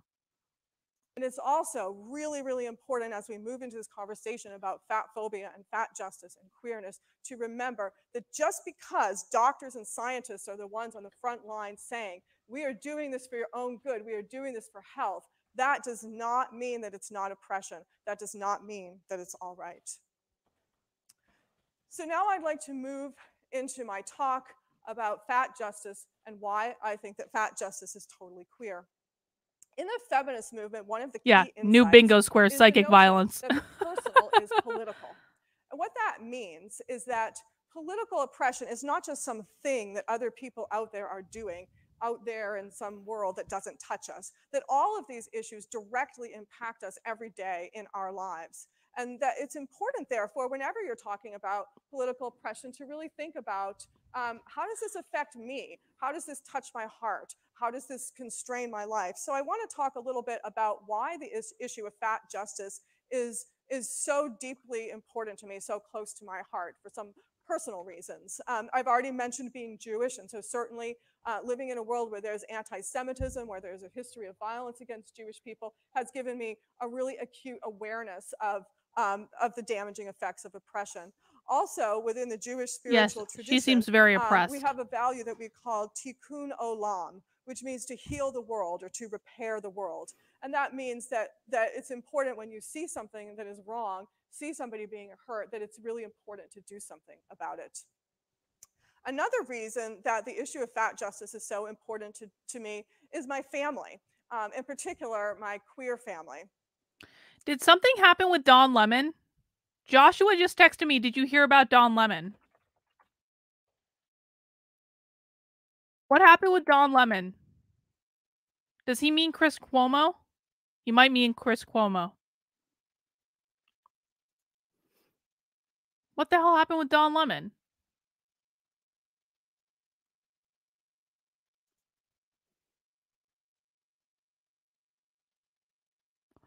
Ooh, Joshua says, did anyone hear about this? So I did hear about the accusations against Chris Cuomo today. Joshua said that allegedly Don Lemon harassed a guy in Provincetown.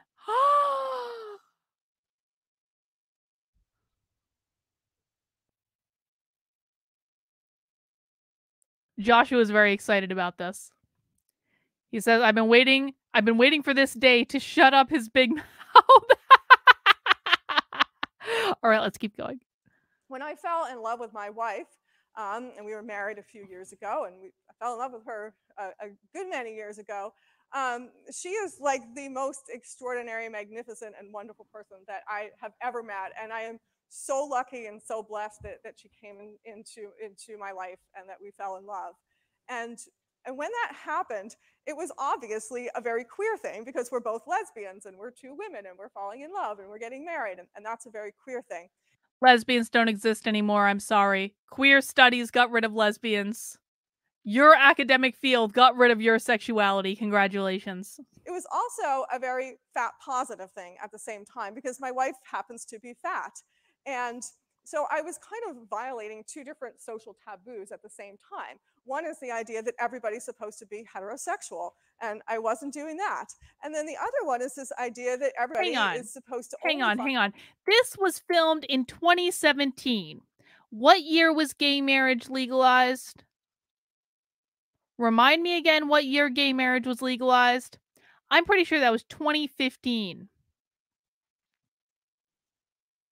Gay marriage was legalized across the country in 2015. So no, I do not accept that it was a taboo to be a lesbian in 2017. I'm sorry. No. You are not violating a taboo. You just want people to think you're violating a taboo because it gives you oppression points. Yeah, dude, like in Vermont, like civil unions were legalized like way back in the day. I'm talking about like the Supreme Court ruling. That was 2015. I'm almost positive. Find thin people attractive, which is just completely ridiculous. It's just not even true at all. And I'm sorry, like, do we live in a world where fat people have never been in relationships? I've never been like I don't wear like plus size clothes or anything, but I've never been a skinny girl. I've never had trouble finding a relationship if I wanted one. Why are we pretending that fat people are never in relationships? That's not a social taboo. Fat people are in relationships all the flipping time.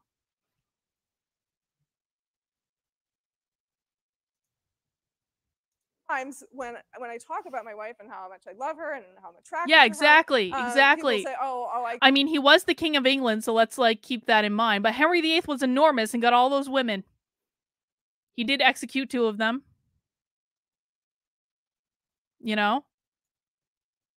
You can find a relationship if you want a relationship. Your weight doesn't matter.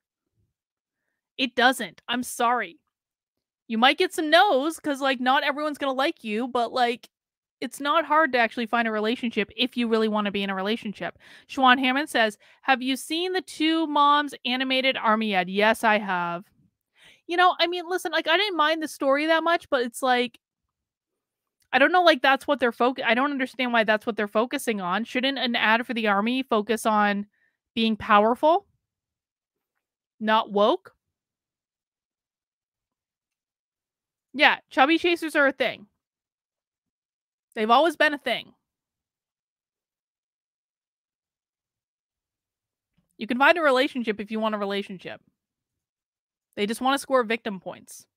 Like, congratulations, you like women and your wife is overweight. Congratulations. You're like a normal fucking person. I get it. You have a fetish. Well, no, I do not have a fetish. That's a totally fat-phobic assumption to think that just because you're attracted to somebody who's fat, you must have a fetish.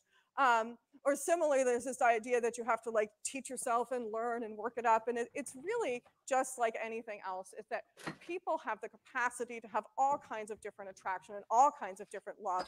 And what we learn from queer studies is let that happen. That's a good thing. don't worry so much about the world that's saying, oh, you're bad if you do that. That's wrong.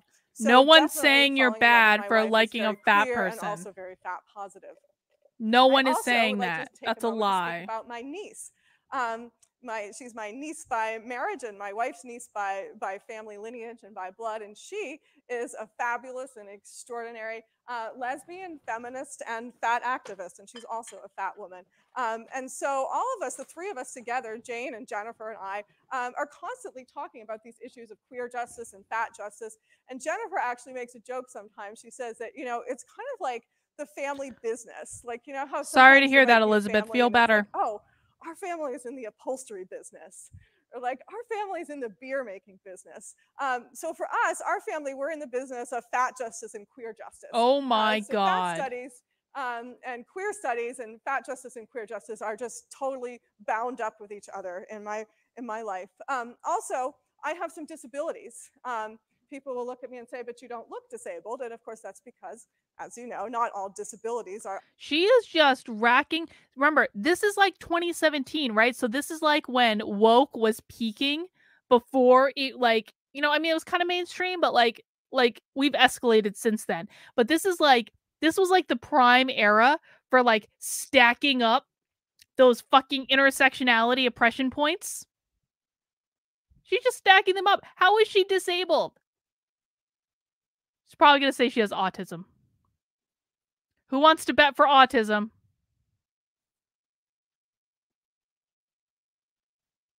Now we need victim bingo cards. I guess.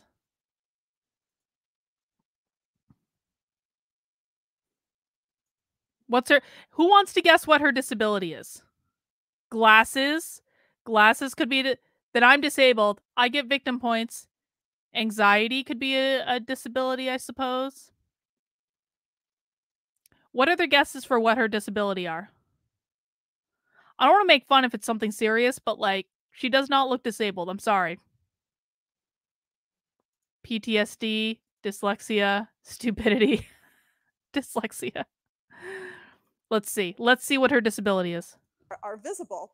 And so because my disabilities are invisible, I often get like some real skepticism. Like, is that really real? Are you sure you couldn't get over that? And I'm really struck by how often What is it? the messages and the unsolicited advice that I get is so similar to the advice that fat people get. It's always like, have you tried eating more vegetables? Because I never thought of that, right? How about kale? Kale smoothies, that will cure you. And then it's also about exercise. You really need to do more exercise. You need to do yoga. You need to do spinning. You need to do cardio.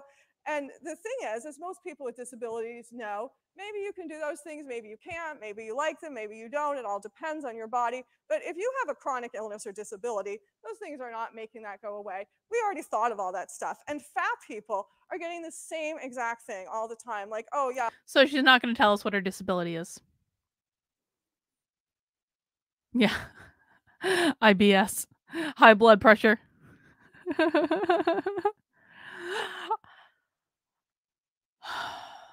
I don't believe she's disabled. I'm sorry. I don't believe it. I'm calling her bluff. Unless she tells us what it is, I don't believe her. They never heard of kale shakes. Everybody's heard of kale shakes. Maybe you like them, maybe you don't, but drinking kale shakes, if you're fat, is not going to turn you into a thin person. And disabled people and fat people also, we also face access barriers that are very similar. So for me, I'm doing a lot better now, which is why I'm able to be here. But my disability is multiple chemical sensitivity. It's also called environmental illness. So I get multiple chemical sensitivity. Hang on. You know what this is going to be like? You guys remember last week? Let's go back to last week when we discovered racial battle fatigue. This is going to be the same thing as racial battle fatigue. Multiple chemical sensitivity. What does that mean? Multiple chemical oh, it came right up. Multiple chemical sensitivity is a syndrome in which multiple symptoms reportedly occur with low-level chemical exposure. Hang on.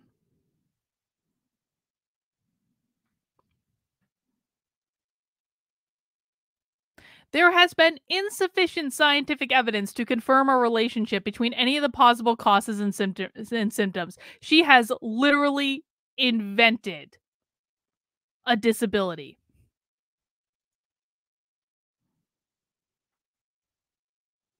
I don't believe this exists.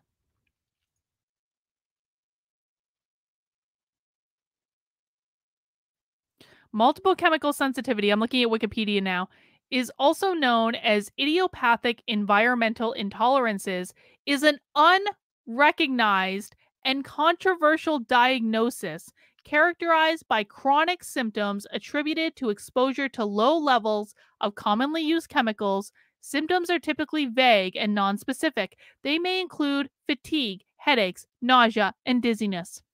That's from Wikipedia. So no, she is not disabled. Bluff fucking called. Sorry. That's not a real thing. Wikipedia even says it's not really a real thing. You made it up. Sorry. From perfumes and fragrances and scented cleaning products, all those kinds of things. And like other people with this illness, I have found that it's really, really hard to get people to change, to switch to unscented personal care products, to switch to non-toxic cleaning products. No, I am under no obligation to change the soap I'm using because of your sensitivity. You can stay the F away from me. I'm sorry, this person says like it's real and Wikipedia is fake. I don't know. I have not been presented with conclusive evidence. I'm sorry. I believe that men want thin women because unless he stayed around, offspring would starve. But being that desperate isn't that something to strive for.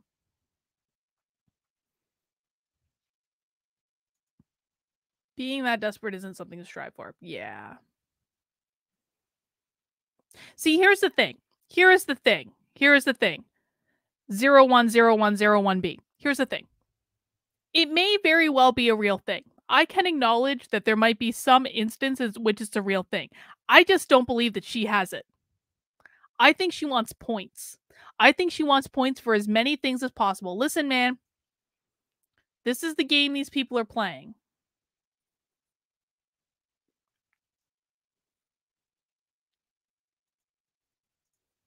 Goddamn right. I am an ableist bigot. Yes. I do not believe this is a real thing. This is what these people have pushed me to. I don't believe it. And part of the reason that they don't want to do that is they kind of don't necessarily believe that it's real. They kind of think, you know, if I just tried harder, I could get over this. So why should they have to go to all of this trouble? Yes. And fat people have a very similar dynamic going on. I am under no obligation to change my daily routine to make you more comfortable. Facts don't care about your feelings. I'm sorry. If I want to wear a scent of some sort, I'm going to wear that effing scent. If I want to use a certain type of soap, I'm going to use that certain type of soap. If you don't like it, then we can Zoom. You can stay within, like, you don't have to come near me. It's cool, man. I understand. It's you, not me. But I'm not going to change. No single person is under any obligation to change their routine because someone else feels uncomfortable. I'm sorry. Your alleged disability sucks. I'm sorry. It is what it is. On in their lives in terms of access barriers. One really important access barrier that fat people face, especially people who refer to themselves as super fat, very fat people, are chairs that are just too small. What were the acronyms that we learned in, what were the names that we learned in the fat studies? There was super fat, but then there was another version of fat. Does anyone remember? There was something bigger than super fat. There was super fat and then something above it. I don't remember what it was. Super fat. It's like super straight. They can't fit into. And so one of the really, really terrible instances of this is on airline flights, that fat people are forced to try to squeeze their bodies into tiny seats. No, fat people can buy an extra seat. I'm sorry. Fat people can buy an extra seat. I'm sorry to anyone who's overweight in the chat. I'm sorry. Buy an extra seat.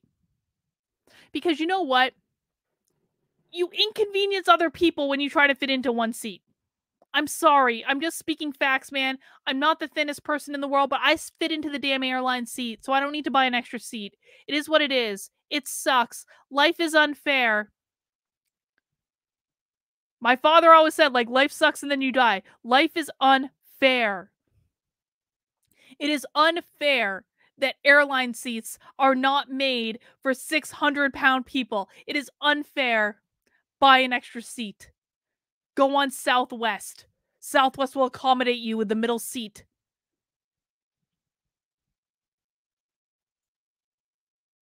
They don't fit into, and then they're in a lot of pain from that. And then on top of that, the thin people on the plane have all this resentment and anger towards them, as if they're taking up too much space, as if they have some kind of control. You are taking up too much space. I'm sorry. I've sat on many airplanes next to fat people, and it is extremely uncomfortable. I have to sit like this for several hours. Buy an extra seat. I'm sorry, life is unfair. Over this, and it's this similar idea that, but if you just tried harder, you really could change this. Like, I paid for my seat too, man.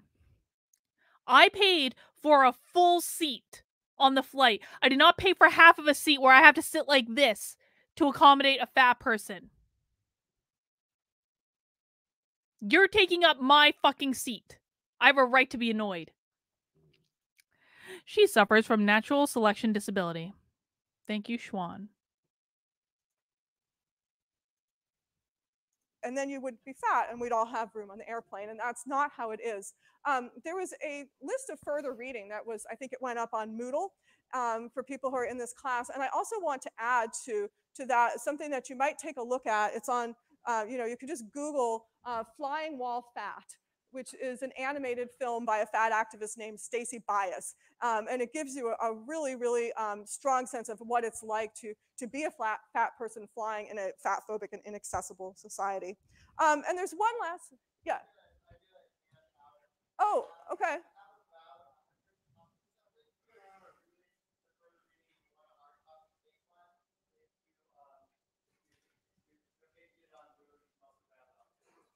Yeah. Okay, excellent. And I'm just going to say one last personal connection for me with fat justice, which is that I'm a woman. And those of you in the audience who are also women, you may have noticed. I thought you were a fat activist, Justin. Extremely unrealistic expectations for how we're supposed to look and what size we're supposed to be. Men face this very much too, but for women, it's a whole other layer of that. You're not a fat activist? Oh my that God. Is a very queer thing to do, because one reason that women are supposed to take up very little space and be very thin and do all this dieting is because supposedly that's going to make us more attractive to men. So as a lesbian, I can say, I don't really care about that. But straight women and bi women and all kinds of women can say that too, because this is a secret, but it's really true. This idea that straight men don't find fat women attractive, this is a myth. There are plenty of straight women who do find fat women attractive. They may not always feel comfortable. Straight men, honey. Straight men. That's actually true. It is true. Patrice says, I'm a factivist.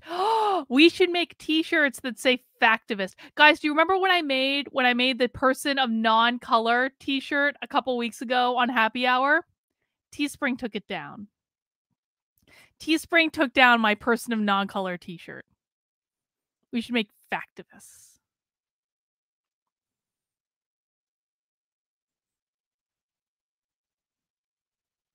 See, you're realistic. I struggle to lose weight too, man. I'm in the same boat, but I'm not complaining about like stuff on the internet like this woman. It is what it is.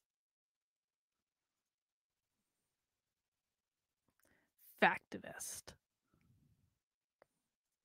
Yeah, it was a limited edition t-shirt. You should have gotten yours before Teespring canceled me. Fact studies will never be a college course. I like that t-shirt too. Person of non-color. Talking about it, but they are there. They're here. They're queer, and they're everywhere. So I've been talking about myself, and for a few moments, I'd like to switch over and give you all the opportunity to talk to each other and maybe talk to me a little bit. So we're going to do a think, pair, share exercise. Oh, God. Which is, I'm going to give you a question in a moment. You'll have a minute to think about it, write down some think, notes pair, for yourself, share. God. And then you'll have a couple of minutes to talk with your partner about what you came up with, and then we'll have time for one or two people to share what you came up with. So listen up, because here is the question. And actually, I'm going to start this with just like a show of hands, because I would just be really interested to see a show of hands on this question. The question is, how many of you have received the message? And you can receive a message directly by people telling you something to your face, or you can receive it from advertisements, from movies. You can receive it in all different places. So directly and indirectly received a message. It could be from family members, it could be from friends, it could be from doctors, television programs, news articles, billboards, what have you. Directly or indirectly receive the message that your body or part of your body is too fat, that it would be better if it could be thinner. And everybody who's raising your hand, I always say this in my class, raise your hand up like a full high hand raise so we can really see. So we have like pretty much almost everybody in the room, and I'm definitely raising my hand because I've definitely received this message. So most of us, not everybody, but most of us. So what you're going to do for 1 minute, and if you are not somebody who's received that message, you can have a variation of this, and I'll tell you that variation in a moment. But you're going to write for a minute about what happened, basically, how you received yes, that message, and basically how you felt when you received the message. So what happened and how you felt. If you are somebody who has never received that message, then I want you to write instead about a time where you received a similar kind of message. Maybe that you were too thin, maybe that you had the wrong color of eyes, or the wrong texture of hair, or the wrong shape of nose, but something. So basically, she's having them do an exercise around like, tell me about a time when your feelings were hurt.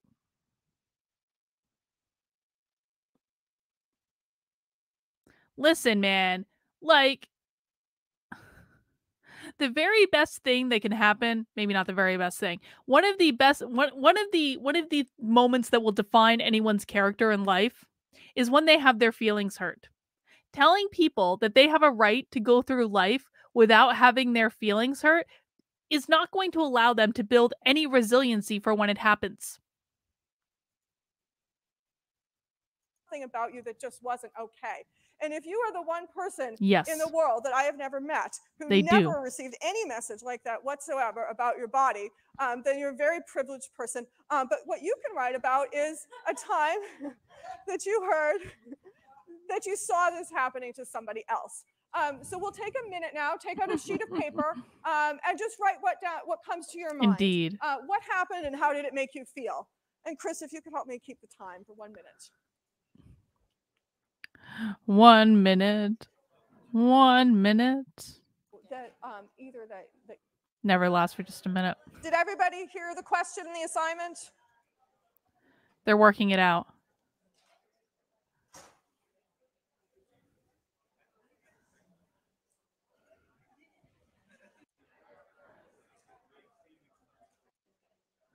That is a room full of impressionable children. Okay. So the next step. Hello. Thank you. The next step is that you're going to find California a partner. State. And if you're sitting in a sort of oddly configured seating arrangement, you could have like a trio so that everybody's included. And it's important that everyone be included. 2 minutes with each person talking for about 1 minute. I was talking to some people over the weekend, and they were telling me that in their school, people are like not allowed to say like, no, I don't want to be friends with you.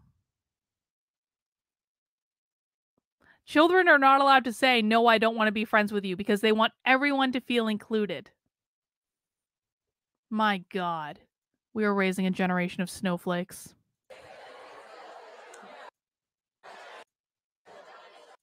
Maybe 2 people or so. Would anyone be willing to share what was talked about in your partnership? Yes. Yeah. I can't hear what they're saying. Sudden, these same people want to be your friends. So really realize person. Everybody who says something, I'm going to repeat it back just so that everyone can hear and the microphone can pick it up and everything. So this experience of being bullied in high school and because of COVID, for being fat or for being a large person, And then when your weight changes and you become smaller, all of a sudden, these same people want to be your friends. So really realizing how you're not being valued for yourself. Yeah, yeah. Any other observations that anyone could share? Yeah. Oh, sorry.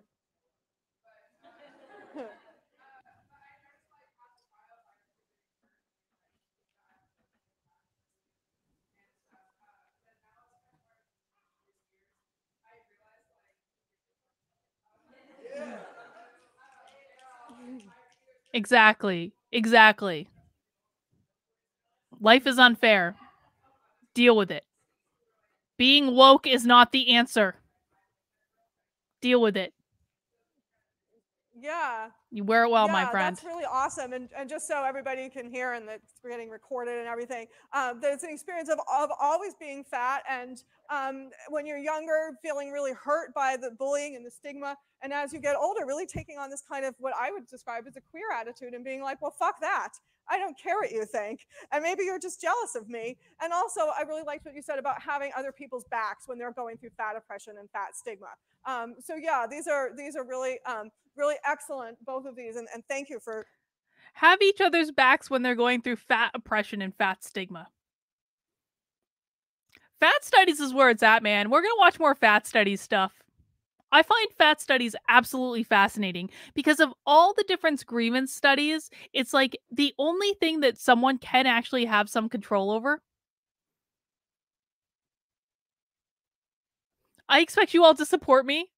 Okay, so fun fact. I'm supposed to go back to the gym tomorrow. I haven't been to the gym in like a really long time. I've been working up my courage to go back. I know it's going to suck.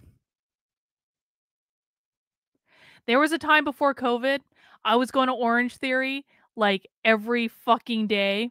I was like the master of fucking Orange Theory. And then COVID happened and I got kicked out of my gym because they knew I was traveling.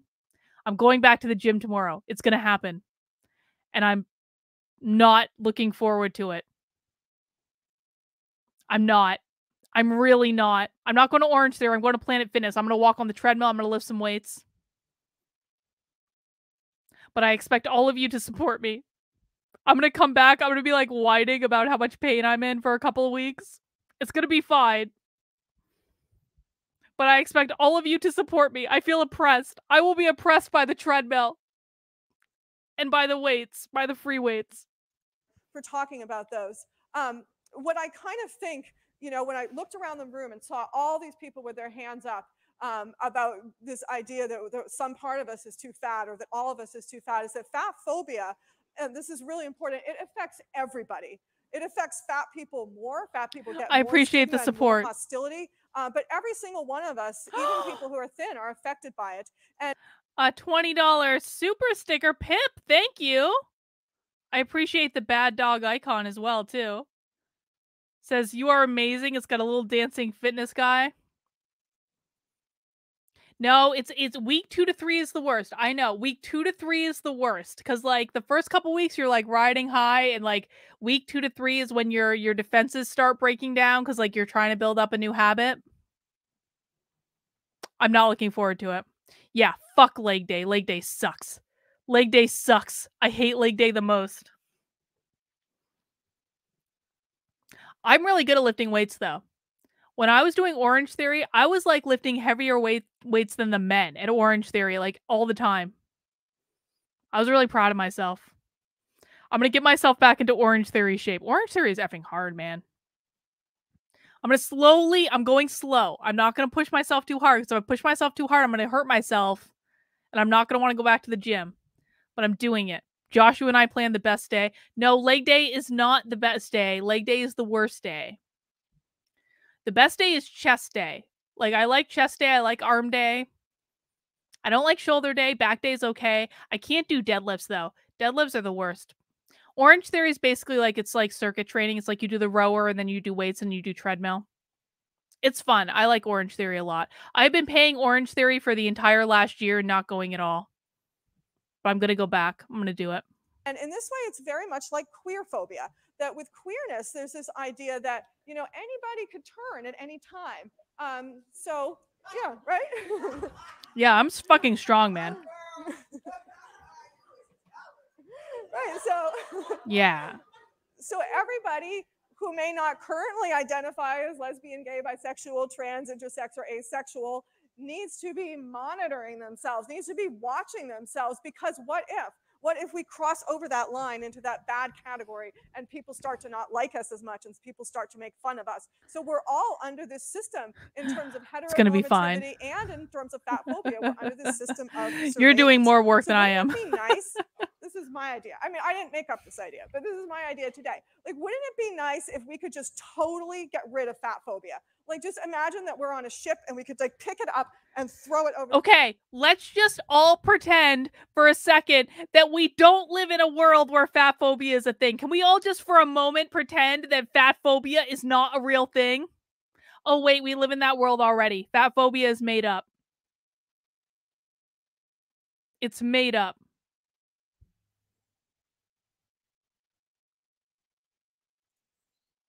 For the side of the ship and just say, be gone, we don't need that anymore. I think that would be really an awesome thing to do.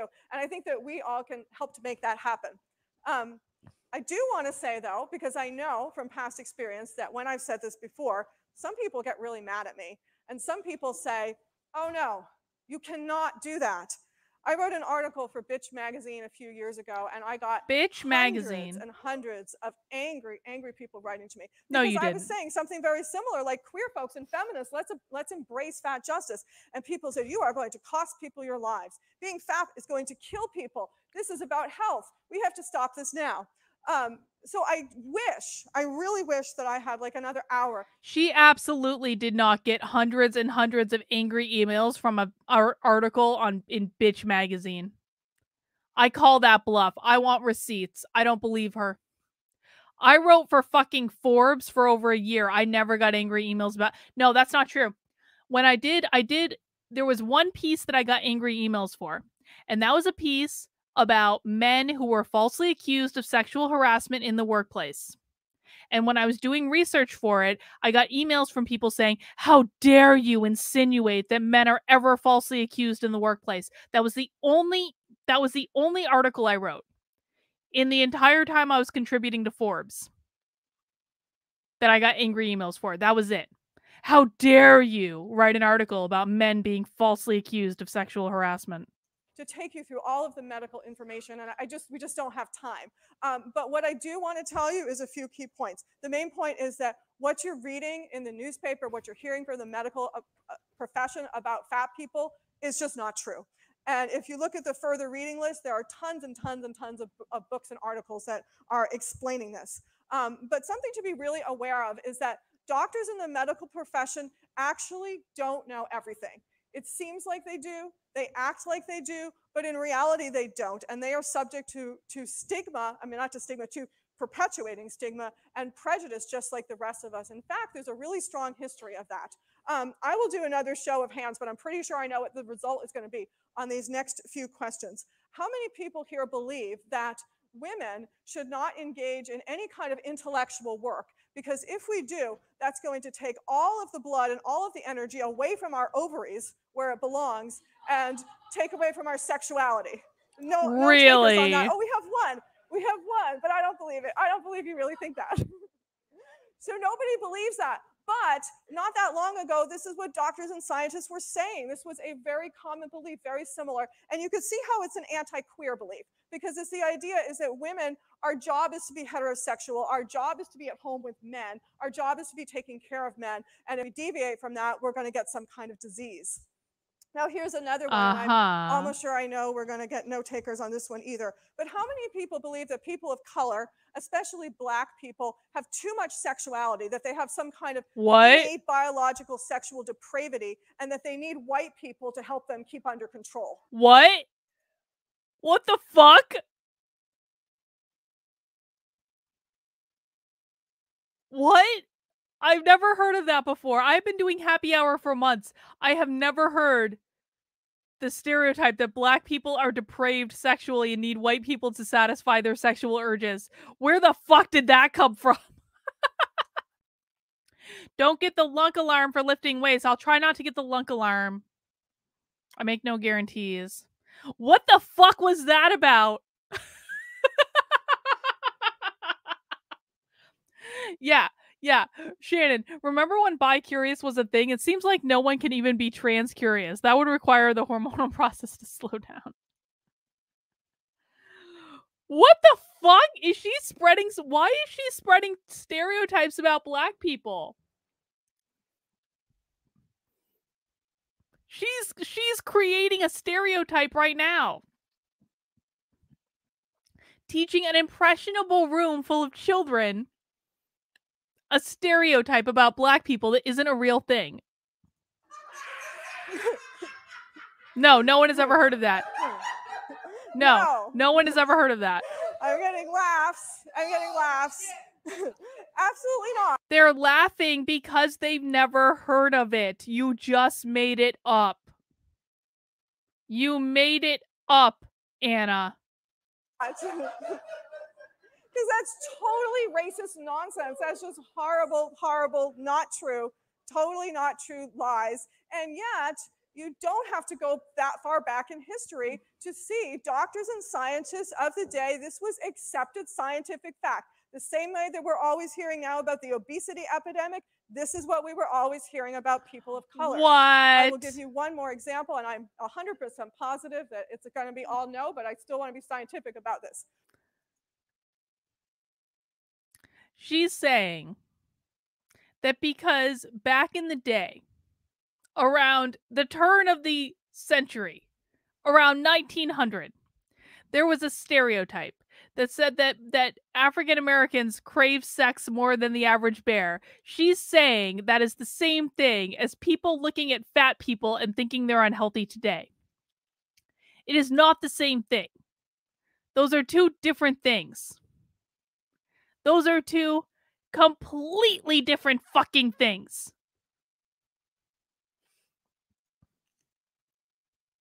So the question is, how many people believe that homosexuality is a mental illness and that psychiatrists know how to cure it? No one. Literally no one. Nobody. In 2017, gay marriage was legal across the country. No one believed that. Maybe the most extreme people believed it, but this was not a belief that was part of the collective. Come on.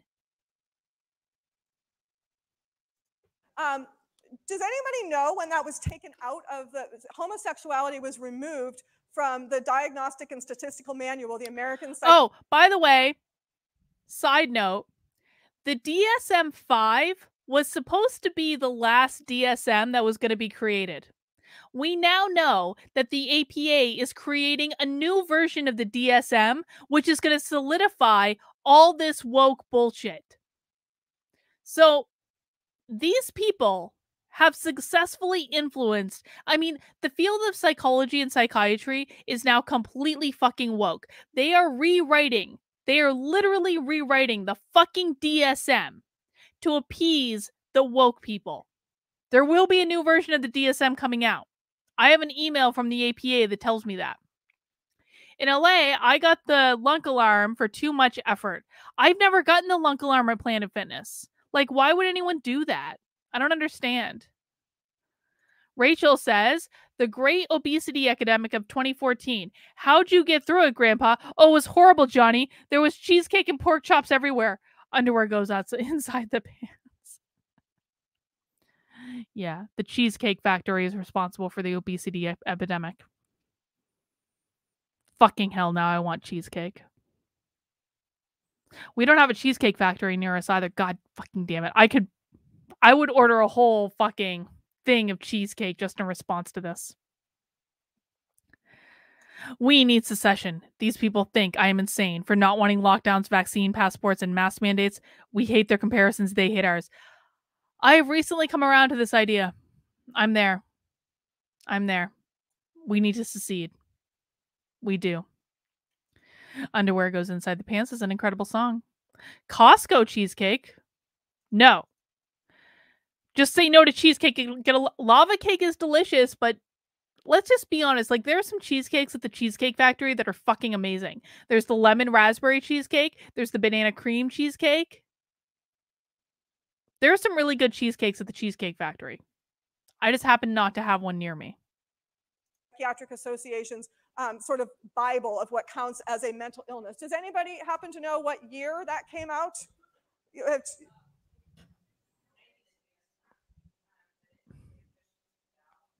They've updated the DSM since she gave this lecture. I believe. I'm not sure. What you're saying is probably true about something because it's super complicated. Oh, and do we have another one over here?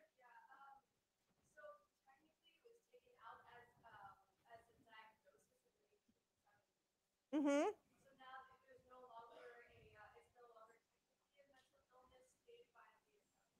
Right. Yeah. And what you're saying, I want to look Your into wife that is an because I'm oppressor. sure there's something to it. This is like a big, huge tome, so it's pretty. Your wife is an oppressor. Complicated, but officially in 19.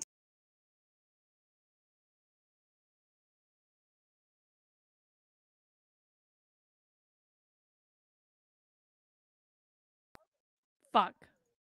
I accidentally exited the studio. Sorry. That was an accident. Sorry. That was an accident. My bad. I accidentally hit leave studio. I went to go back to shit. Sorry. I'm back.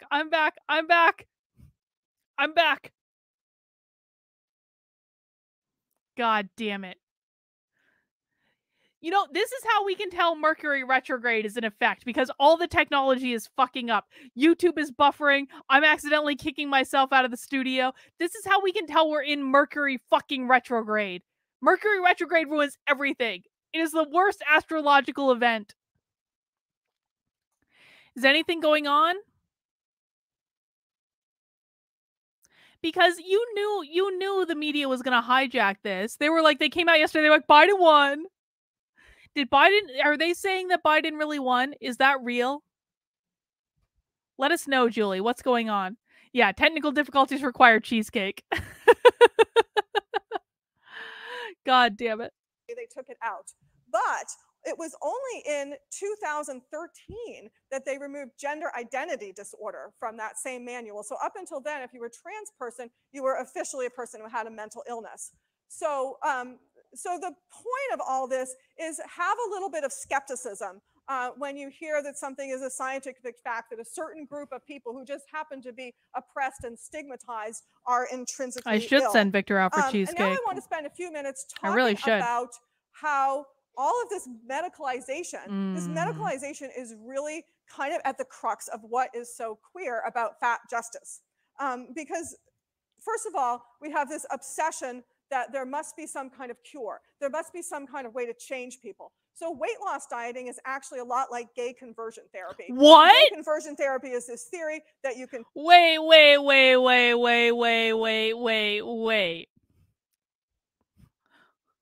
Shut the front door. Weight loss dieting is like gay conversion therapy? Let's just watch that again. Let's just back up just 30 seconds. Just 30 seconds. And stigmatized are intrinsically ill. And now I want to spend a few minutes talking about how all of this medicalization is really kind of at the crux of what is so queer about fat justice. Because first of all, we have this obsession that there must be some kind of cure. There must be some kind of way to change people. So weight loss dieting is actually a lot like gay conversion therapy. So what the fuck? This is an actual college lecture. A lecturer in the Department of Women's and Gender Studies at Sonoma State University is the co-editor of Sex and Disability. She is the editor of an academic journal. This woman is the editor of an academic fucking journal.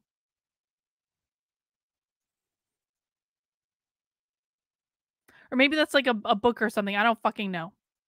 Her articles on disability, fatness, race, gender, queerness have appeared in Bitch Magazine, Huffington Post, Everyday Feminism, Autostraddle, Wow. Gay conversion therapy is this theory that you can take us, you can bring us to psychiatrists, and then they can straighten us out and make us heterosexual. Pray the fat away. That does not work. Cannot be done. Also, fortunately, because we value human diversity and bodily diversity, you can't make a fat person, a person whose body is inclined to be fat, cannot become permanently thin. Yes, you see people. A person whose body, we can't say fat person anymore. We have to say a person whose body is inclined to be fat. Just like we can't say woman anymore, we have to say birthing person. A person whose body is inclined to be fat. I fucking can't with these people. I can't. People go on The Biggest Loser and they lose a lot of weight. 95 to 99% of that time, all of that weight is going to come back. And in fact, there's going to be more weight that comes back because you're fighting against the natural way that your body wants to be. We say, oh, your pounds are going on vacation. They're going to come back with friends. So, so that's how that works, and that's a commonality. Another commonality is this obsession with what causes it? What causes it? And it's really uncanny because some of the supposed causes of homosexuality are very similar to some of the supposed causes of fatness. So one thing that they used to say, really, scientists used to say, is that people would become queer because they had an overbearing mother. Their mother was like paying too much attention to them and maybe being too nice to them. And we hear something similar to this with fatness. Yeah. My body is inclined to be fat when I stop running and drink all the beer. My body is inclined to be fat when I eat too many carbs. God, I swear to God. APWBIITBF for short. I think if people were able to file bankruptcy on their student debt, it would immediately streamline. I agree with that, man. I agree with that. I'm so enjoying not paying back my. I am really hoping. I'm sorry. I'm just gonna say it. I'm really hoping that Biden and the Democrats do something crazy with student loans. Can we just get rid of all my student loans, please? I would not be upset. They just cancel that because student loans are gonna start being paid back again in like January. I want them to just get rid of all student loans. I really do. Cancel the debt, man. Do it. I would not be upset. Idea that if you are fat, maybe. Because here's the thing. You know they're going to do crazy shit anyway. You know they're going to do it. So we might as well take advantage of the crazy shit in this long, slow slide into socialism. We may as well take advantage of the crazy shit when it benefits us. That's all I'm saying. Cancel the student debt, Biden. Do it. It's because your mother fed you too much and loved you too much and gave you too much comfort food, so now you turn to food. All of this is completely bogus. There's no set way that fat people eat. There's no set way that thin people eat. We just all come in different shapes and sizes. Another commonality between fat and queer has to do with this idea of futurism. So many of you who are in this class today, you read an article that talked on, talked about some of the theories. Can we all give Lust Marauder a big round of applause in the chat? Down 100 pounds? That's crazy. That's crazy. Congratulations to you. That's awesome. That's really good. Lee Edelman, a queer antisocial theorist, and he had this idea of what he calls reproductive futurism. And that's this idea, basically reproductive futurism is kind of like a story that some heterosexual people tell themselves in order to feel like they are better than some queer people. And the story goes like this. It says, well, here's the thing. Our sexuality is really noble. Our sexuality is really pure because it is all about procreation. Ultimately, we are about creating new life. Maybe sometimes there might be some circumstances where we might have sex and we're not exactly trying to have a baby at that exact moment. But even so, our sexuality is better than yours because we can make babies, and so we're thinking about the future. What and so the that's fuck? what Edelman calls reproductive futurism. In my work as a disability scholar, Does anyone actually think about that when they're having sex? That your sex is better than other people because you're trying to have a baby? That's insane. My God.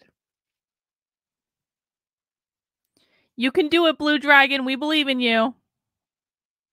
You got this. coined a term that can sort of pair with that term, and that term is rehabilitative futurism. This idea that disabled people and also fat people and anybody whose body is outside of the norm, that we're always supposed to be looking towards this future time when we can be made more normal. So that's what One would rehabilitative think. futurism is, and you can really see that at work with fatness. Because here's the story that some fat-phobic thin people tell themselves in order to feel superior to fat people. They say, my eating is all about the future. My eating is all about future health. I'm fighting the obesity epidemic. I'm thinking about living to be 95 years old, and that's why I choose kale, and that's why I choose salads. But fat people, they're just like caught up in their bodily need. They're just going, putting things in their mouth, just eating out of pleasure. I'm going to tell you, after this live stream, when I go downstairs to hang out with Victor and we watch a movie and we order some food, I'm going to be thinking about my bodily needs. I'm going to eat whatever the fuck I want. And I'm not going to go do a lecture about fat studies afterwards. I'm going to order something that involves cheesecake. Because I fucking own it. Because at least I can fit into an airline seat. I keep that shit in check. And if I couldn't, I would buy an extra fucking seat. Because I understand that life is unfair. And if I want to eat the extra helping of cheesecake, then I need to compensate for that somehow. Oh my God. They're not oriented toward the future like I am. And the answer to both of these stories is to say, actually, everybody's caught up in these drives. It doesn't matter if you are queer or heterosexual. It doesn't matter if you are fat or thin. Everybody has sexual desires and desires for food. They're very strong. They're very pleasurable. That can be really scary. It can make us feel out of control. But we don't need to rank people in order to manage that feeling of unsettledness and fear that we have. Another commonality is this idea that we're in an epidemic. When I used to do queer activism back in the 90s, when I first came out as a lesbian, there was this chant that I really liked where people would say, 1 in 10 is not enough. Recruit, recruit, recruit. They were recruiting people to be gay? That's what she just said. They were recruiting people to be gay. What the fuck?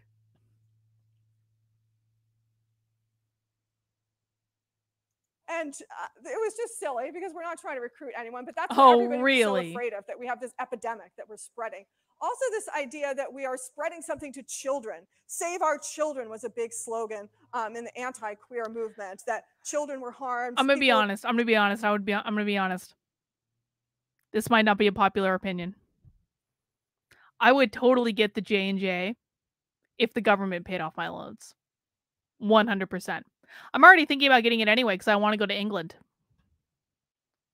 If the government paid off my loans, I would absolutely do it. 100%. Nick H says, buy an extra seat. Almost pissed myself laughing. If you want to eat the extra slice of cheesecake, you buy an extra fucking seat. God damn it. Yes, I would do it. I would do it. I would get the J&J if you paid off my student loans. I would do it. No, I was thinking about getting it already. Not that I'm not standing in solidarity. I don't think there should be fucking vaccine mandates, but I want to go to England, okay? I do. And I don't want to have to sit in quarantine for 2 weeks. And I'm not actually afraid of any of this. I'm not afraid of the J&J. I'm not getting Pfizer or Moderna. Check with the CDC for vaccine-related information. I'm not getting Pfizer or Moderna, but I would do the J&J. I would.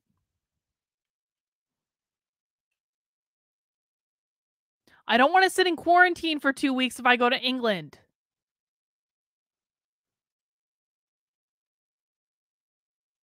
I did think about, I was like, maybe I should just go into British quarantine for 2 weeks and document the whole thing on the internet. I had like 2 weeks of quiet time to write about whatever I wanted. But I don't want to. I don't want to be in British quarantine jail for 2 weeks. I don't want to. We'll see. I haven't decided. I'm not vaccinated or anything. Okay, I'm not vaccinated. I'm just saying I'm thinking about it. And if they wanted to pay off my student loans for me to get vaccinated, I would fucking do it in a heartbeat. And I wouldn't even think twice about it. Because I don't think things can affect you if you don't believe they will. I don't think I'm going to get sick from the vaccine. I don't think I'm going to get sick from COVID. I don't think I'm going to get sick from the vaccine. We'll see. They make you go. It's like British prison. They put you, it's like British prison, I swear to God. Yeah, it's a personal choice. As long as it's a choice, I don't really have a problem with it. Let's finish this up. Queer people shouldn't be able to teach in schools. And then Yes. we similarly see this with fatness, this idea that we have to end childhood obesity, when really that message is saying that fat children don't belong. And so that's actually very harmful to children. So I do want to leave time for Q&A, so I'm just going to try to cruise through this next part really quickly, but it is actually in some ways the most important part, which is like, we've talked about all this problem, but now the question is, what can we do about it? And I want to propose something that might sound pretty bold, but it's also... Okay, let me ask this. British quarantine would cost me about $3,000. If you guys want to crowdfund for me to go to England and be in British quarantine for 2 fucking weeks at the cost of $3,000, we can maybe work something out. But like, I don't want to go to Britain, to fucking UK, and pay $3,000 to sit in quarantine for 2 weeks, where I only get to go outside once a day and walk around the parking lot, and they like watch you with armed guards, and they deliver crappy food to your room. I don't want to go to British quarantine for 2 weeks if I have to pay for $3,000 for it. So if you guys want to crowdfund $3,000 to send me to British quarantine, then we can have a discussion. But if you don't want to crowdfund $3,000 to send me to British quarantine, then I'm not going to do it. I will get the goddamn J&J and I will go and not have to go into quarantine. No, Joshua and I are thinking about an impromptu trip to Britain in November over Thanksgiving. It's not 100% yet, but I would have to get the vax before then. We'll see. It's still up in the air. Joshua psychicked this and he was like, we're not going to be able to decide until right before. And I was like, God damn it. It's not coercion. I'm making the choice. I'm making the choice not to spend $3,000 to go into British quarantine. It is a choice. Like, I'm making a choice. Pretty fun, I think, which is that everybody in this room can become a fat activist. And you No. might think, what? I do not have time to become a fat activist. Wait. Do you know how much study? Wait. Why is she recruiting college students to become fat activists? That is not her fucking job. This is a state university. I have to do. I just have no time. But here's the thing. The personal is political. And so that means activism can happen just by making changes right in your own self, in your own body, in your own life. So there's so much that you can do there, and all of it is really fun and really enjoyable. The first thing is stop dieting. If there's a food you're afraid to eat because you're afraid it's going to make you fat or make you fatter, forget about that. That's just nonsense. Just eat. Stop talking about diets. Stop putting down fat people. Don't laugh at fat jokes. Say, give compliments to fat people. Don't compliment thin people for being thin. If you want to compliment a thin person, say, oh, I like your hair, I like your sweater, I like your glasses, but don't make it seem like thin is some kind of virtue and some kind of great thing. There's also a lot of like campus activism that you can do. You can start a group. We have the QSA. Is it the Queer Straight I'm not Alliance sipping the Kool-Aid. I'm not in favor of vaccine mandates. I'm just saying that I want to go to England and I don't want to have to sit in quarantine for 2 weeks. I am making a choice. If I get the vaccine, and I haven't gotten the vaccine yet, if I get the vaccine, it would be to go to England to not sit in quarantine for 2 weeks. It is a choice.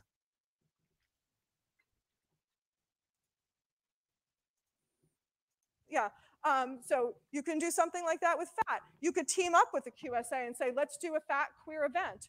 You can also teach yourself to look at fat people differently. We have been socialized to believe that fat equals unattractive, but that's just completely untrue. And you can start right now, you can, as you walk out of this room today, you can start looking at fat people differently and seeing what is beautiful and what is sexy. And by doing that, you've right there probably doubled the number of people that you can be attracted to. And maybe one of those people is the person of your dreams, and you would have missed out on them. One other thing that you could do. One other thing that you could do is talk to your teachers, talk to the president of Sonoma State, Judy Sakaki, and say, we need more fat studies classes. We need more fat studies material on our syllabus because we're not getting enough of that. And they will listen to you. They do want to hear this information. When you go places, if you see that there are chairs that are not big enough for fat people, whoever's in charge of the chairs, tell them that. Say, this is really important. This is an access issue. This needs to change. So there's so much that you can do. And the main thing is to eat and to nourish yourself and enjoy your body and be happy with who you are. And so we do have time for, I think, a few questions. Yeah.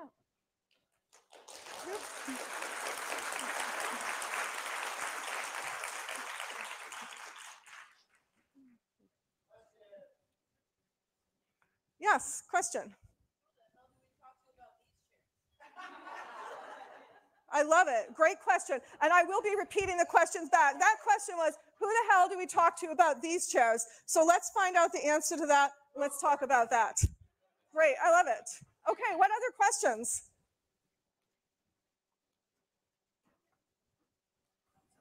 Yes.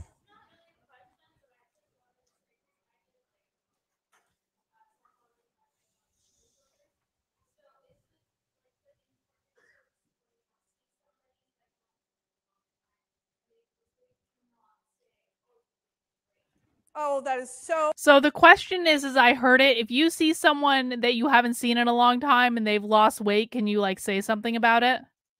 I think that's what I heard. Important. So this observation was really important in terms of especially thinking about eating disorders. And by the way, you do not have to be thin to have an eating disorder. Plenty of fat people have anorexia and bulimia as well. So when you see a person and they've lost a lot of weight, do not go up to them and say, oh, you look so great, you've lost a lot of weight, because what you're doing is reinforcing that eating disorder and that internalized oppression. Why are you assuming someone has an eating disorder just because they've lost weight? Why is she assuming that people have an eating disorder just because they've lost weight? You don't have to have an eating disorder to lose weight, for fuck's sake. Encourage people on their diets. If they say they're going on a diet, you might think you're being nice by saying, wow, this is really yes, good. If someone worked really hard to lose weight, you should fucking compliment them. You're losing a lot of weight, but 95 to 99% of the time that weight is going to come back. So what you're really doing is giving a put down to that future person who's going to be. What she just said is what you're doing when you're complimenting someone on their weight loss is you're giving them a put down in the future, because she's making the assumption that they're going to gain the weight back, and you're giving them a future put down if you compliment them on their present day weight loss. Wow. Fat again. So again, compliment people for things that are not about weight, because weight is really not that important. Yeah, I think we have time for another few questions. You can say anything in the world that you want. What?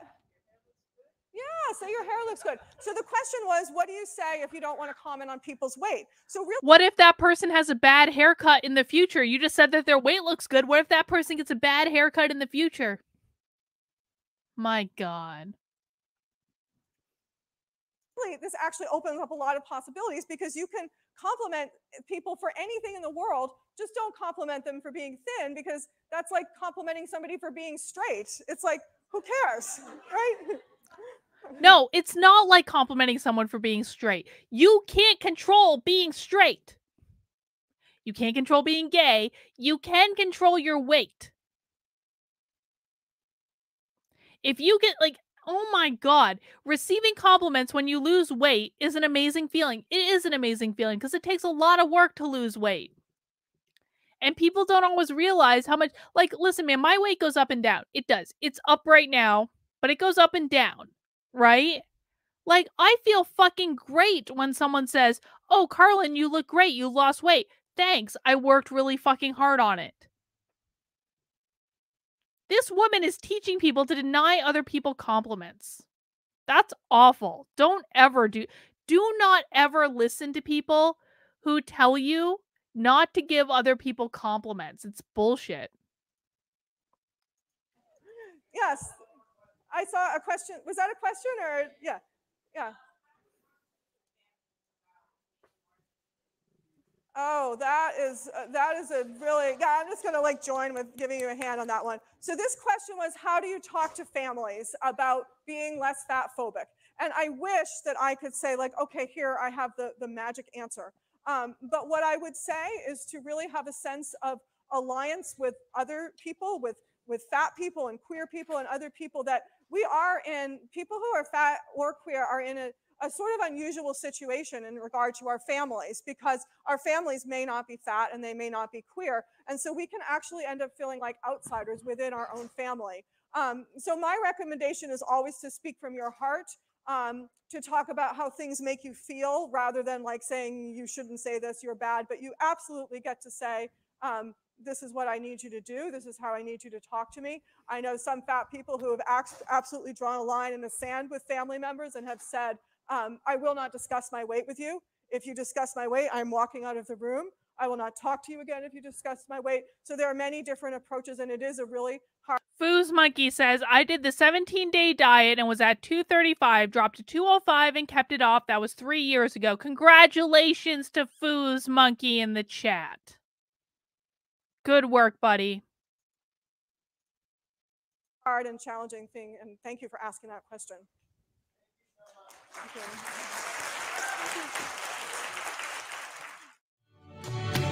All right, guys. Oh. All right. I guess that's all we have today. We had a little bit of a false start, but that's okay. I think we ended up in a really good place.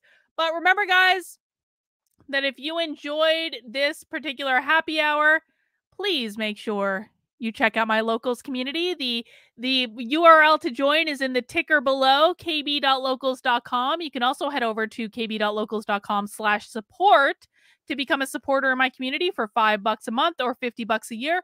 That's going to get you 2 Zoom calls every week with the community. It's going to get you book club. It's going to get debate club. It's going to get you into my community Discord. It's going to get you the craftin' bitch. It's going to get you all sorts of things. Locals is awesome. Please join me in Locals. Thank you guys for spending some time with me tonight. We'll see you next week. Same time, same place, 3 p.m. on Friday. Have a good weekend, guys. We'll see you soon.